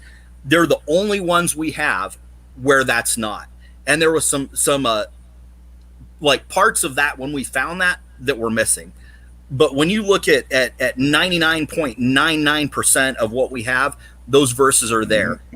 Sure. I think the one he's referring to is Mark 16:15 through 18, which most biblical scholars actually, I could be wrong on this. I'm pretty sure majority of biblical scholars think that is a forgery. To me, I think they think it's a forgery because of the ad hoc irrationality to it. But I mean that might be a different topic. No. Yeah. Every biblical scholar that I've read or researched on that particular passage, and you're exactly right, says that was 100% added. That was not part of the original Hebrew text. Yeah, there's a lot more that would say no. And there's guys I could point you to that would say that. Well, and Ray Comfort. I'm being funny when I say this, but Ray Comfort also says that bananas are like cocks. Huh? Wait, what? He's just being Austin. Okay. No, but it's the same thing. Like Ray Comfort throws out these most absurd argument, and I'm not saying there it is. Ray Comfort, he throws out these most absurd arguments that mean absolutely nothing. And I'm not talking about you, Chris. I'm talking about like it literally. Well, here I got, because I know for a fact, I know this Bible like the back of my hand because I studied it. Like in that scripture, on the bottom it says these scriptures were later added. What and see, that says, like in a lot of Bibles it'll say in the NU text that was not in the NU text. Okay, so then we talk about the why. And like then why is one Bible better than the other? Why is one Bible more accurate than the other? Why like where do we find truth then? Because one's more true than the other. You see what I'm saying? This is where the confusion sets in. I get what you're. So here's what I look at. So and this is going to go into a little bit of theology. One of the things that Jesus said, he said that the gates of hell won't prevail against my kingdom. And he talked about how I think we have an invisible enemy. I think Satan and his minions are working against Christianity. Like, I believe that you guys don't, but I do. And so I believe that the Bible is breathed out by God through the people that wrote it. And when I look at it and I look at the different translations, because I don't know how I've heard a number one time like 13,000 translations or something, and we're translating from an ancient form of Greek and an ancient form of Hebrew and a little tiny bit of Aramaic into English, which is a sloppy language. All those languages were really precise. And so trying to figure out how to say it in English, we come up with a bunch of different translations. But when I look at the Bible, any translation, I use several different ones. I've got a New King James. That's my favorite. But when I read it and I compare it to like the ESV and the New Living Translation and the Holman Christian Standard, I got a point. When I look at all those Bibles and I compare them, they all say the same thing, but they use different words to say the same thing. I don't see like a contradiction in translations. I see them all saying like the same thing. Sure. That's because if I respectfully, I don't think you're looking for a contradiction. I believe you're looking for confirmation. So here's the thing. Everything you just said, like I love that you said it and it didn't come from my mouth or Mike's mouth. If everything you just said had nothing to do with a religion or a Bible, but let's treat it as business, because the three of us talking right now are men, and we have to earn an income, and we have to create a paycheck, and we have to provide for our families, whatever that looks like, right? Okay. Chris, what you just broke down, if you and I won't say what industry I'm in right now, but I'm the sales director for a $37 million business when this virus isn't fucking shit up, right? I'm very business savvy. If you presented what you just presented in a business proposal, and that was your business model, to try to convince me that this is a good idea, that strategically we should do this, and it's a great idea to follow this, I literally would have folded my laptop, put it in my bag, and walked away. Like you just talked about, like different translations and different this, and like I said, it's not about a debate, but it's getting to, like, we're talking about the why. Like, why would you, as a man, as a human, why would you buy that? And it's not a ridicule. Please don't take this as disrespect, because it's not at all. But why would, as a man, I don't buy that. Like, if that was your business proposal to me, that was your pitch, what you just gave me, I would say, you know what, man, I love you, I respect you, we can go have a beer, we can have a drink, smoke a cigar together, but I'm not interested in your business proposal. Okay, so kind of answer that. So I'm a mechanic, you're not. We've established that. Absolutely. If I get you to help me work on something, I work on like heavy equipment, track hose and bulldozers, and like it's one of those things when you're like 12 that you're like, I want to do that. Like I get to play anyways. But if I try and give you something, a technical schematic or something. Let's say I gave you a hydraulic schematic of something I'm working on. You're going to look at it, you're going to go, what the freaking crud is this? And you're going to use a little more, verbose language than I probably just did. Correct. But it makes sense to me. But if I know that even though you don't know anything, or, you don't know much about cars, I could take a really advanced schematic and I could break it down and make something that you could understand. And so when I look at something like the Bible, there's different translations that say the same thing in a different way. There's, different people understand things different. And, one of the things that I love about the different translations, like I said, I'm real analytical. So when I look at like the New King James, it makes a lot of sense to me.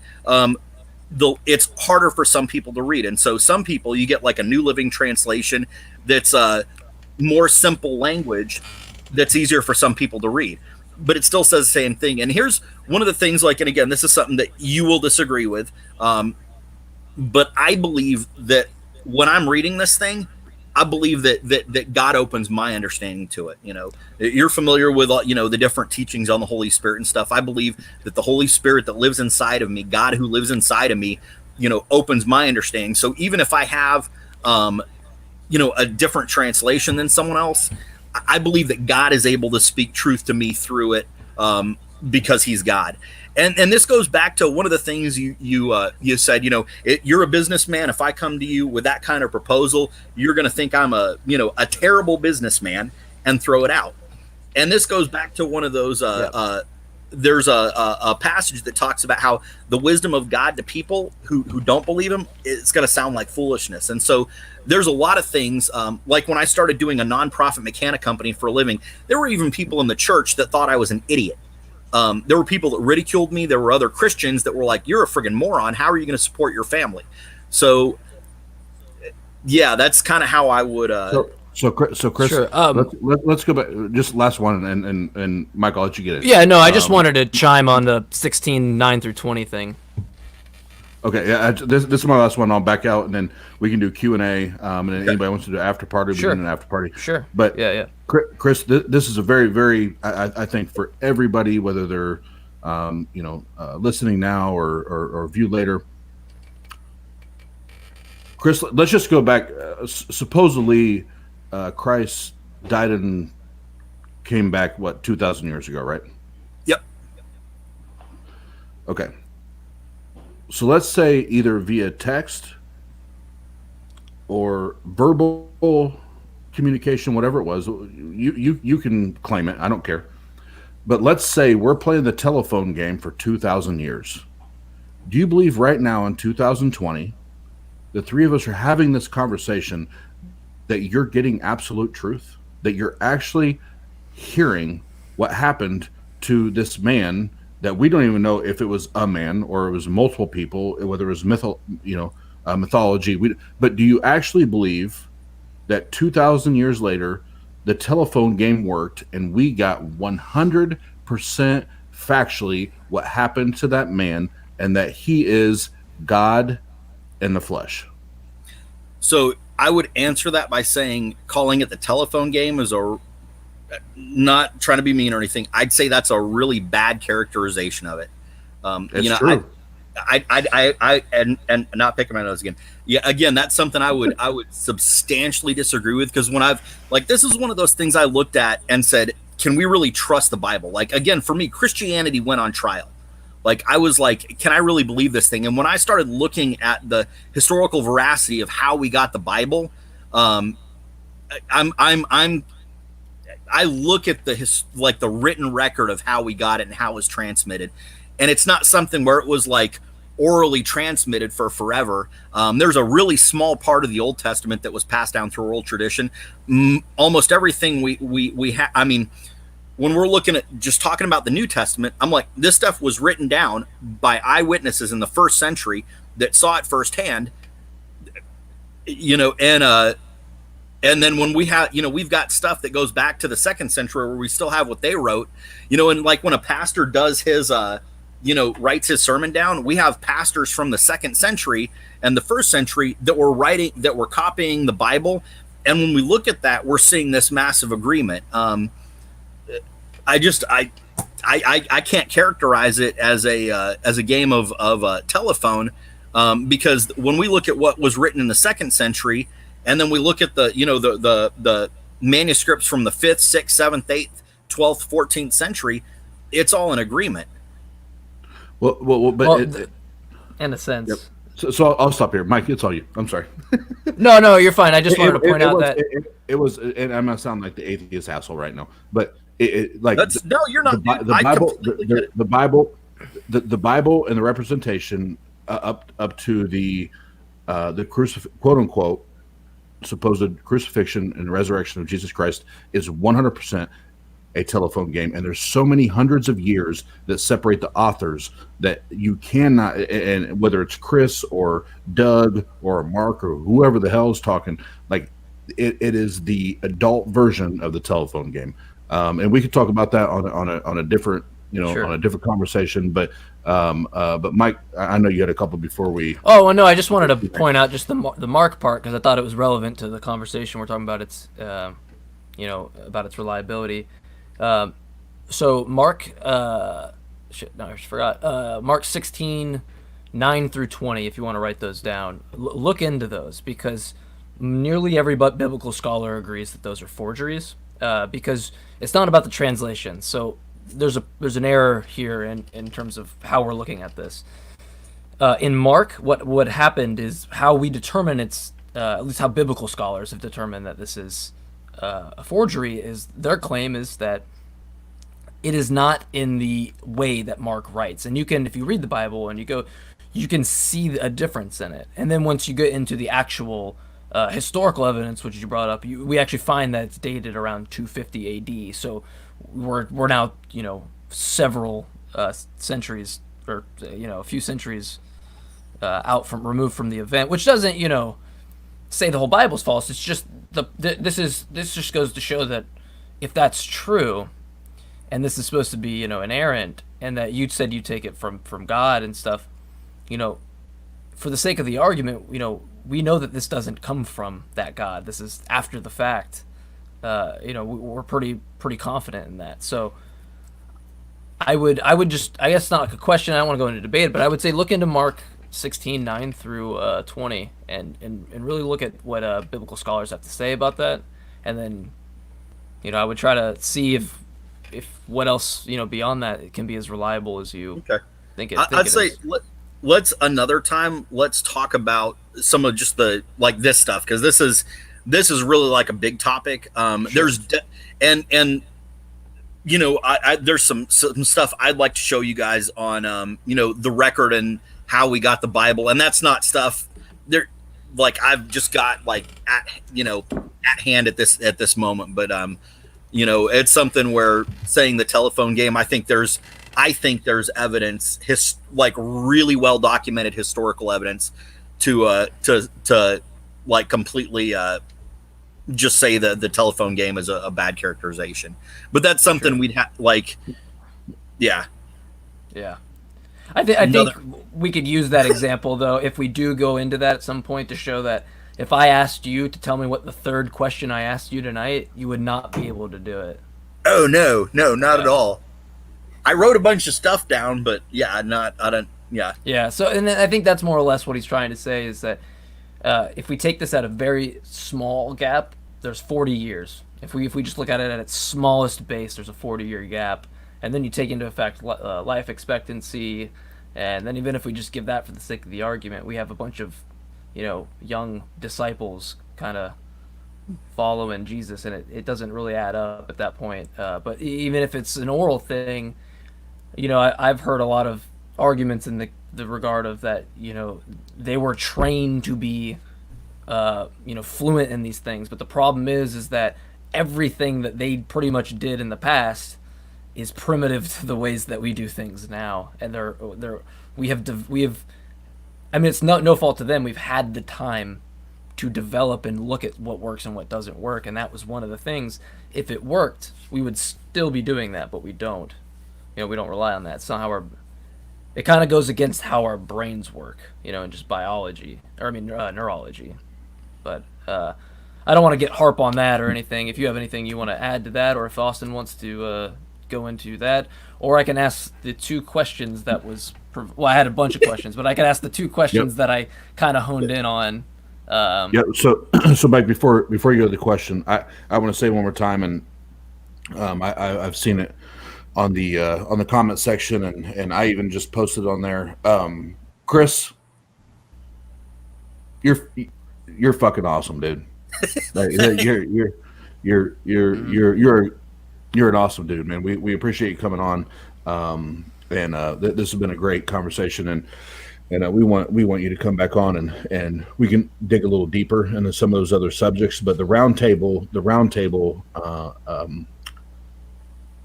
feel is to just like we said, build that relationship and just have these conversations where some of them get fiery, some of them get passionate, but it's not a debate. It's a discussion. It's going back and forth, just like if we were all sports fans, and I grew up in Indiana, and I'm a Colts fan, and somebody's a Patriots fan. We're just going to go back and forth because I think Tom Brady and Bill Belichick are just assholes. Cheers. So we're going to go back and forth. It's I want that kind of I want that kind of feel to it where it can be fun and playful, but get intense at times, and that's what should happen at a round table. It is sure. You have clear discussion, and you have heated discussions and heated conversations. So Chris, before we go on, man, you're awesome, and the fact that you'll tee yourself up for two atheists is fucking awesome. So, I keep saying this after every show, but this has been my favorite show. But I'm gonna go ahead and let you know that the next theist that comes on, they'll probably be my favorite show. Good. And that might be a process of me just feeling more comfortable or something. I don't know. But I fucking have, and don't take my cussing out of disrespect. Dude, I could. I don't expect people to be anything other than who they are, dude. Thank you. when I'm dealing with people who are not Christians, I'm not when people, non-Christians know I'm a Christian and they excuse themselves for cussing, I'm like, don't do that, man. I'm like, be who you are. I'm not asking you to lie about who you are for me, and your language is part of who you are. So, man, I'm not a kid. Well, Well, that said, I fucking have so much respect for you. So appreciate that you, any person that wants to, like Austin said, not to sound like a broken record, but to come on here in the lion's den, so to speak, Goro's lair, to hang out and feel that your beliefs are secure enough to withstand two hard-headed atheists. I think that it shows a lot about you and the conviction that you hold. Regardless of whether or not we came to the same conclusions, and I think that that should be said, regardless. So I appreciate it. Yeah, the thing is, the Bible says to be ready to give an answer. It tells me I'm supposed to be ready to give an answer to anyone who asks me the reason for the hope that's in me, with meekness and fear. And I just, with what I've been through in the last 10, 12 years of following Jesus, man. I think it's an important conversation to have, and I think I'm supposed to do stuff like this. So when Austin jumps on my TikTok, messaging and says, "Hey, you want to come on here?" I'm like, "Yeah, let's go, man. Let's have some fun." And when he approached me, I'd seen enough of him around, and I saw the thing y'all did with Bought by Blood, and I kind of knew what I was getting into when you asked me. So yeah, John's a good. I consider John a friend of mine, so he's a good guy. So. Yeah, mine too. Yep. Cool. So what we'd like to do, and again, just briefly, Chris, thank you for coming on tonight.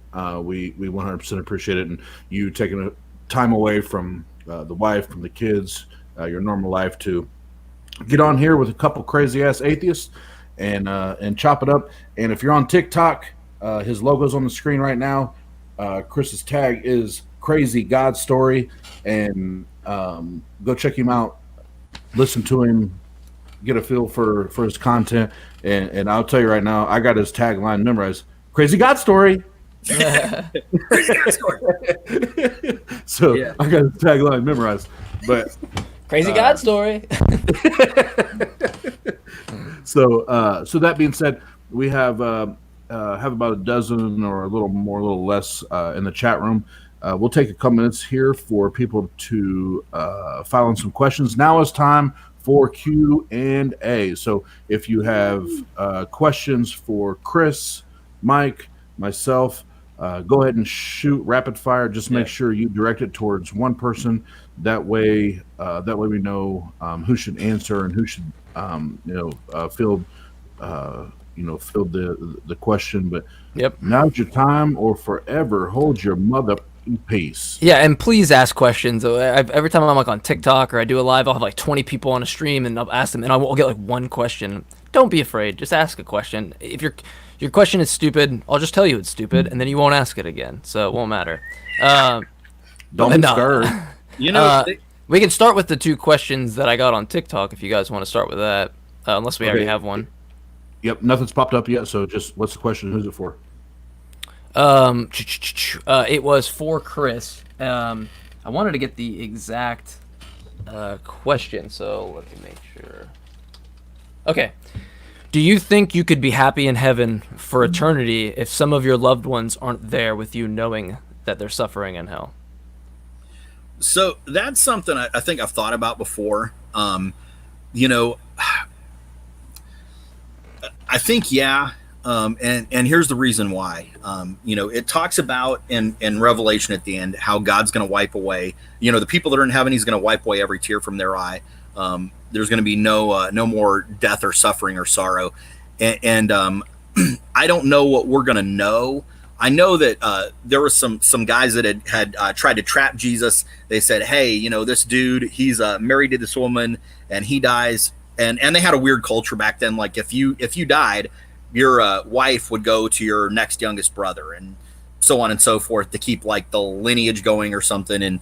And so we got this woman, and she's been married to 5 different guys. And in heaven, whose wife is she going to be? And Jesus basically said, it's not going to be the same. We're not going to be the same. We're not going to have the same kind of relationships. So I don't know that when we're in heaven, we're even going to be aware of the people that are in hell. Okay, that's fair. That's a fair answer. I don't have anything to chime on the end of that because that's not from me. But we got to. Yeah. Yeah, that's from. I thought that was a good question. I thought that's a question I ask people in general sometimes, but I thought that was a really good way that was worded, and I see your answer there. We have a question from Wayne, and Austin, you want to? I can't really read it. I don't have my glasses on, so. Oh, I thought I was the old guy. Yeah, right. All right. So, Chris, this question is for you from Mr. Wayne Hawkins. How do you reconcile the differences in the two creation stories in Genesis 1 and 2? I'm not sure what differences he's talking about, so I'm not sure how to answer that. Right, Wayne, if you could elaborate. Sorry. Yeah. Yeah. So I know what he's talking about because I've studied it. So the timelines are off. Like one day, on day 3, God created this, but then in chapter 2, on day 3, he actually created this, and the timelines are off. Like they don't match. Yeah. I would have to look at that and actually read through it to be able to answer that intelligently. I'd say that I know one of the things the Bible does sometimes is it'll say, it's kind of like, okay, so if you look at First and Second Kings and First and Second Chronicles, they tell the same stories, but they're really different aspects of the same stories. If you look at look at the Gospels, like John completely ignores chronology when he wrote the Gospel of John. And so things happen in a different order of events with John than they do with the other 3 Gospels. And so one of the things that the Jews did in their writing style, or the Hebrews did in their writing style, was they would not always tell everything in the same order. And a lot of that had to do with like the flow of the story. So sometimes they would tell something in chronological order, and other times they would change it so that the story had a different flow. But I'd have to like specifically read that the first couple chapters to really get a better answer than that. And Chris, again, just from a former theist believer's point of view, I would encourage you 100%. That's actually one of the very few things. Yeah. There's tons of things, but that's one of the things that actually caused me to start to question things. Is that in the first 2 chapters of the Bible, God didn't even get his timeline fucking right. It goes into like vegetation, the time that vegetation and animals are created, and weird. I wrote that down. I'm going to look at that later because I've never looked at that specific argument before, so I've got to. And Chris, look, brother, and we're live, and I'll tell you right now, we would much rather you be honest and forthcoming about what you do and don't know, and what you have read and haven't read, than get on here like some people and acting like a dumbass, like you know everything. So I'd much rather you be honest about it. So I don't have a better answer than a conjecture without really looking more at it. So yeah, no, we want you to get facts and not assumptions. Next question is from Pasta Mike. Does Jesus Mike get his music abilities from imperialistic morality or Calvinism subjective idealism? Actually, I get them from let's say, I get them from Plantinga's modal ontological argument. How about that? I will say that I got them from actually practicing, and not saying that I have a natural talent, because that doesn't exist. It's not a real thing. I mean, in terms of music, there's no like physical skill. As long as you got arms and fingers that can do this, you can play. It's just what it takes. All right. So I actually have a real one now. So that was just some bullshit. That was funny. That was funny. It was perfect from Pasta. But this one comes from Roof Skywalker. Mike, do you have any history whatsoever of or I guess he means with Christianity? Sure, yeah. I will not say that I was a Christian at some point. I believed in a God. That God probably fit the Christian God because my parents are Catholic. They never push me to go to church or anything like that. They're very kind of free in that, and I think some Christians might say, well, there's your problem. No, because I believed in a God, even though I had the freedom. I just, for my extent of that, in that regard, I just would wake up and be like, oh, I hope this God does this thing that I want to happen. And then I started realizing it was just wishful thinking, and then had a friend die and started actually analyzing the things around me and wondering if I'd see that person again and things like that. But in terms of Christianity, my very best friend is Christian, who's in my band, who's my vocalist of my metal band, which you would think is a satanistic band if you just listen to us for 3 seconds, because we're heavy, we're very heavy. I play with gospel musicians right now. I play with like at least 6 of them. So I'm actually, I live in Georgia. I'm more surrounded by Christians. I actually don't know probably more than 2 or 3 atheists in my real life. So there is more Christianity in my life than there is not in my life. When I am by myself or in my house with my roommates or with other people, that is like the only time I feel like I am actually kind of away from all that.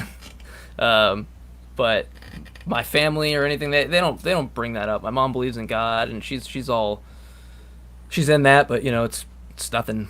I think I have like the greatest family in the world in that regard, and even more beyond that. Just I get so much freedom in how I think and express myself. Awesome. So And then I hope that answers the question. Yep. And then also Riff Skywalker, thank you for the question. And then Mike, you said you had another TikTok question. Yeah, I did. Yeah, this was the sensitive one that I was like, I think it's a good question, but I don't know anybody in this room or anybody listening's past history with something like this. I wish I could try to turn it into something else. And I guess I could just tack on a few things. Is God unable or unwilling to prevent things like child abuse, rape, murder, just anything on that very, sadistic level? Do you think that he is unable or unwilling to do that? Man, I'm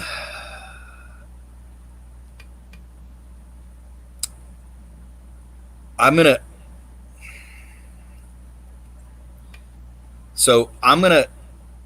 answer that, but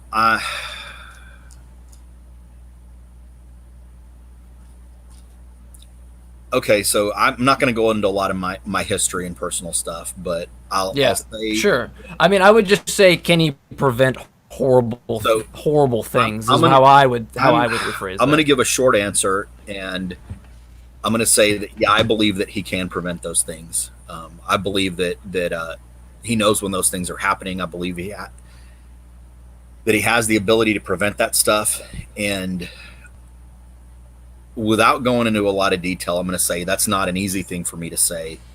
Sure. I don't say that flippantly. I don't say that just because, I'm like,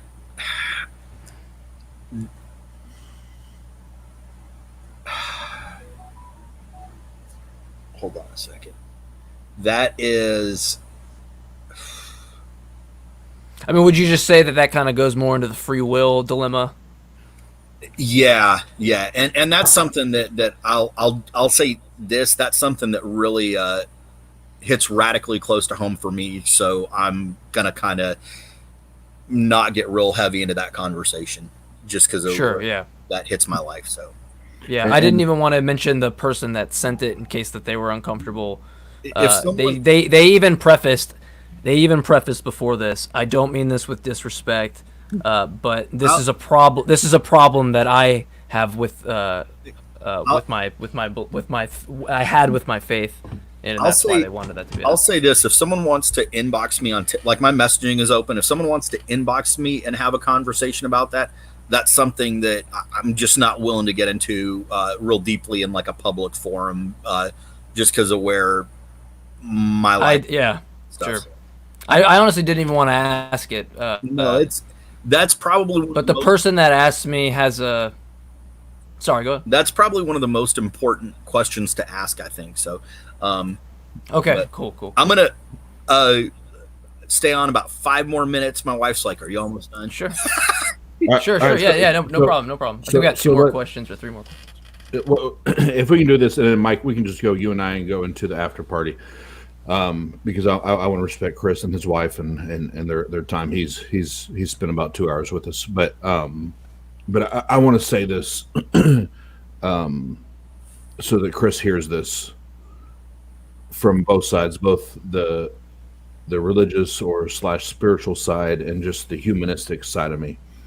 I shared with Chris and Mike and my friends here from the Atheist Roundtable. You guys know that my brother is now a pastor, was molested for years in church.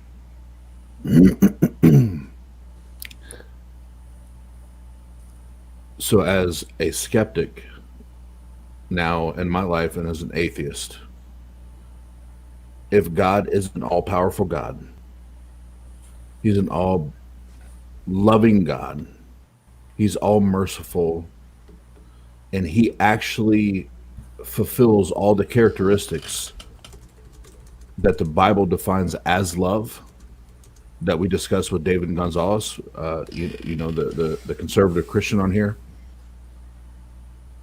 Good guy, by the way. Yeah, he's an all-star. Like in a serious moment, like talking about that shit, like if he can't stop it and he refuses or decides not to stop it, he's an immoral God. He's an immoral being. Anyone, supernatural, natural, whatever you want to call it, superhero, anyone that would allow, that has the power to stop it, anybody that would let a child or a woman or a man, whatever, a young boy, whatever, would allow that to happen is immoral and fucked in the head. Period. In the story. And that's coming from somebody that has had that in my family repeatedly, like not once or twice. And I'm not going to throw anybody else's story out there, but for me, like if you allow that, you're the God. Like you created all this shit. Like this is your creation. You made all this shit. You're all powerful, all knowing, all loving, and you created it. And you're going to allow young kids to get molested or women to get raped. That is on you. You are responsible, and you are held accountable for the actions of your creation. Period. Because you're all knowing. So here's what I'd like to say, and just kind of I'm going to leave it with this. That's a real personal topic for me, and that's something that to try and answer that honestly. I got to get ready. I can't just answer that on the spot because of. No, absolutely. So that's something I would be willing to visit that specific type of topic, but I gotta get mentally prepared for that. That's not something I can just give that's one of the hardest questions to answer. And it's not that I have a hard time answering it. It's just emotionally and mentally, man, I've got to get in the right frame of mind to answer that. Cause that sure. 100%. So that's something I wish I wouldn't have even asked it in a sense, but the person that I know who phrased that to me, I know that that's what they're dealing with, and I think that they want to see. I think they really want to see a theist perspective because they're a self-proclaimed agnostic, where they have just kind of lost their faith, but they're constantly just messaging me back and forth on, well, what do you think about this argument? Because that kind of makes sense to me, and I can tell that's something. Again, I would say. Inbox me on TikTok, Crazy God Story, find me, and I'd be happy to have a conversation with somebody about that. But I gotta get. He's watching right now, so I hope he will take you at it. Yeah, that's. So whoever you are, and we don't need to know, other than Mike, obviously he knows you. We don't need to know, but message Chris, Crazy God Story, and you guys have that conversation. Like that's real. Like fuck, and I'm gonna get vulgar right now. Fuck God, fuck the Bible, fuck all that shit. Like that's real life shit. When you're talking about abuse and molestations and rapes and all that, like we're throwing all that shit out the window. Like we're talking about humanistic shit right now. So if that's really something that you're dealing with, like message somebody that's been through that, and I'll let Chris talk his life in private.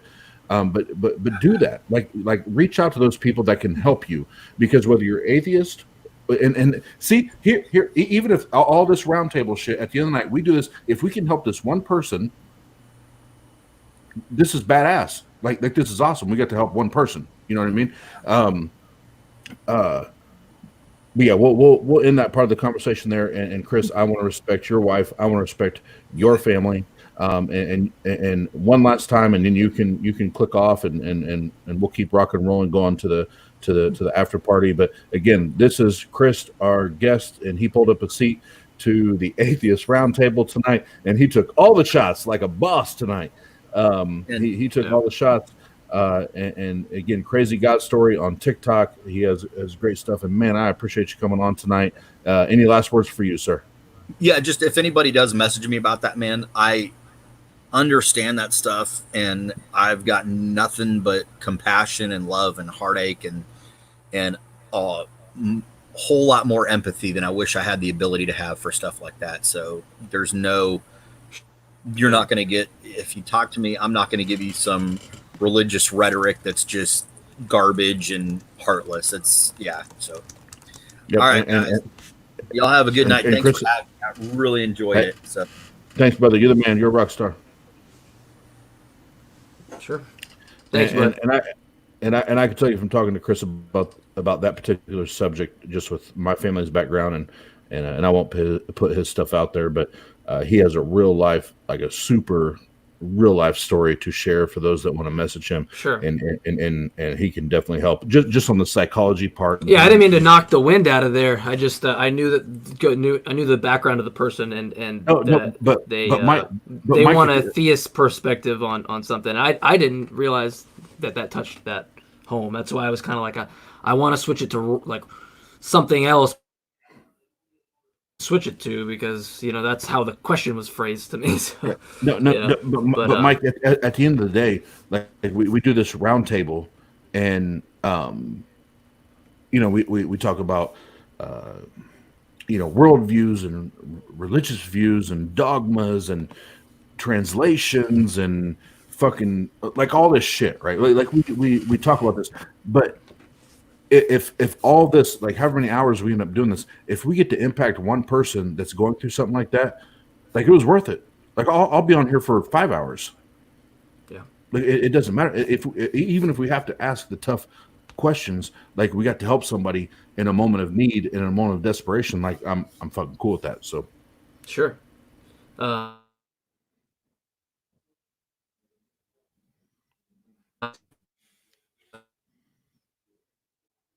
Real quick, because they're both directed to us. What do you think about that? What'd you say? I cut out for a minute. There's two people that ask questions directed to me and you, and I might still be in here, so I figure we might answer that before they drop out. All right, so go ahead, read them up.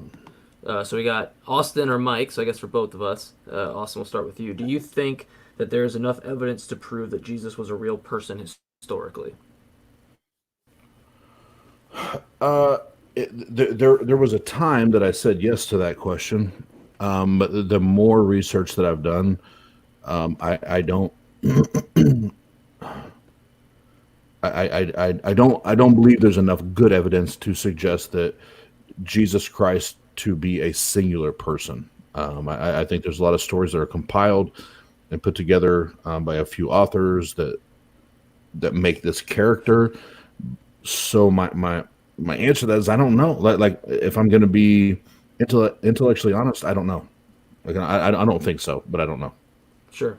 I kind of echo it in the sense where I'd say, I would say no, there is not enough evidence. There could be, but there is not enough evidence for me to determine that Jesus was a real person, because there's a huge lack of contemporary evidence. A lot of people will argue, now that's the same for a lot of historical people, and yes, I take the exact same respect in terms of their validity. If we're not getting a certain amount of contemporary evidence or sufficient, then yeah, I can't say. However, I never take the Jesus mythicist position. I never take the position that he did not exist or that he could be a myth. It is so much more fundamentally useful as a tool to just decide,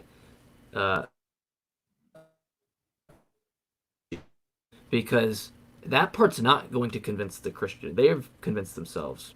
And if you go back and you go watch, well, we don't have them up yet, but if you go watch both of our episodes with the last two theists, And I think maybe even Chris touched on it. They all say if you could disprove the resurrection, they wouldn't believe. They're basically self-admitting it doesn't matter if Jesus was a person. What they care about is him being the Son of God, and that's what they should care about. That's the right thing to care about, because without that, the entire religion crumbles. So for me, it's just easier to say, yeah, sure, he existed, and it's even easier for me to take that to the next extent, say I accept all the minimal facts, and then just show why you're still not warranted to think it's supernatural. Yep, and yeah, and I will say for the existence of Jesus, I rest in, but there is absolutely zero evidence that suggests that he actually died and rose from the dead. That's bullshit. So what was the other question? Other question was, at Mike, has anything bad happened to you lately? No. I can actually confidently and with a big smile say that only really good things have happened. I've met a really awesome group of people, and I'm starting to do what I love to do. Now, if I predate that and look at it from before then, I have no complaints in my life. I think I am absolutely in a very good spot. I have my own place. I'm going to school. I'm a week away from getting all A's for the first time in my life. And the only thing that I could say that's happened to me that was bad was a breakup that I had about 5-6 years ago. I don't know how long ago now, but I was already an atheist, so there was, for the exact same reasons, and even for, I guess at that point, 9 or 10 years. So that event actually made me a better person, because I got out of a very toxic relationship, and I am the person I am today. I'm actually responsible because of that. And to put this in kind of the face, I don't know if you're Christian or religious, and I don't mean to be disrespectful. I get this question a lot, so I really appreciate it. But it's actually on the contrary, that I don't actually. I think that my form of reasoning, and the more that I've gotten into standards of evidence and epistemology, I am so much happier and more confident, and it has leaked out into, like, right now I'm getting all A's for the first time in my life. I'm actually applying myself, and if this God existed and I'm getting results a different way by actually being true to nature and reality, and I mean, I don't know what to say at that point, because that's not it's the results are demonstrable there at that point. But I think they said something about the Satanist and curses, still not cursed. So that's because you're Jesus, motherfucker. Yeah, and I did ask for Satanists and witches to curse me. Every single one of them turned down and said, you're not worth it, which is the typical response I'd get, because then there's no waiting time. They don't have to be proven wrong when I'm like 90 and I'm like, you motherfucker was wrong, and then I die, and then they're like, I cursed you right then and there. It was you. It doesn't matter. For the sake of the argument, Roof, if I get coronavirus today, or if I already have it and I die tomorrow, there is natural explanations for that. But we live in a world where coincidences and chances do happen. So I mean, I wouldn't look too much into that. But I love it, because here's the counter with, and then we'll end the actual roundtable, go to the after party, because I want to smoke a cigar and drink, and I want to be professional in this element. But when it comes to religion, and let's talk Christianity as we know it, heaven and hell, and there's God and Jesus and Satan and all his minions and all that bullshit.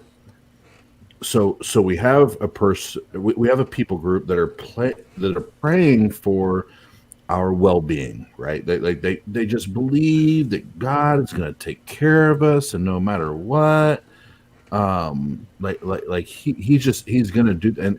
And if we die, we're going to go to heaven. There's pearly gates and golden fucking streets, and the fucking goddamn light bulbs are made out of fucking diamonds and pearl. Like, who knows, right?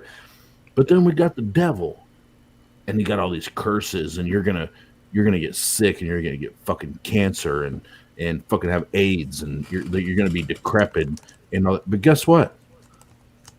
None of it's real on both sides. Like, all the Christians that pray for my soul, like, I'm still not saved, and all the people that are Satanists, just like you, like, I'm still not cursed. Like, I still don't have AIDS or cancer or anything because of the devil.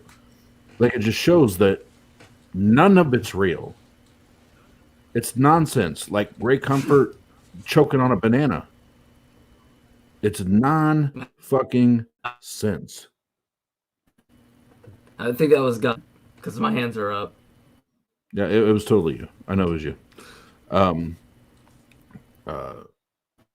Yeah, because you rose from the dead. But so we're gonna wrap the show up. For those that are on here, in about 5 minutes, we're going to go to an after party. It'll be live, and it's an open discussion. And for the record, just so everybody's clear, so the roundtables, the regularly scheduled roundtables with when we have guests in, are going to be completely 100% professional, presentation, backgrounds, audio, all that. The after party is for all of us to hang out and be ourselves and have fucking fun. And you can be atheist, theist, agnostic, you don't know. You just want to come in and hang out with some real people having real conversations. That's what we're gonna do. So, like for me, in the round table, the after parties, I'm gonna have a cigar and I'm gonna have a drink, and I'm going to encourage you to have a cigar and have a drink because it makes you feel good, right? Before we wrap up for tonight, this episode, it kicked ass. Mike, anything you want to say before we close? I just wanted to say it was a great episode. Love the input on you and Crazy God Story. Make sure I get the TikTok out there so people can go look at that. I wanted to say, if anybody is in the chat during this, we will send you a link. You can come on it and you can talk with us. You don't have to get on camera. You can just get on voice. But if you disagree with us or you want to talk, or hey, I don't understand this, or I think shit in here, or fuck you, I don't like you, then come on and tell us. I mean, we're men, so do it.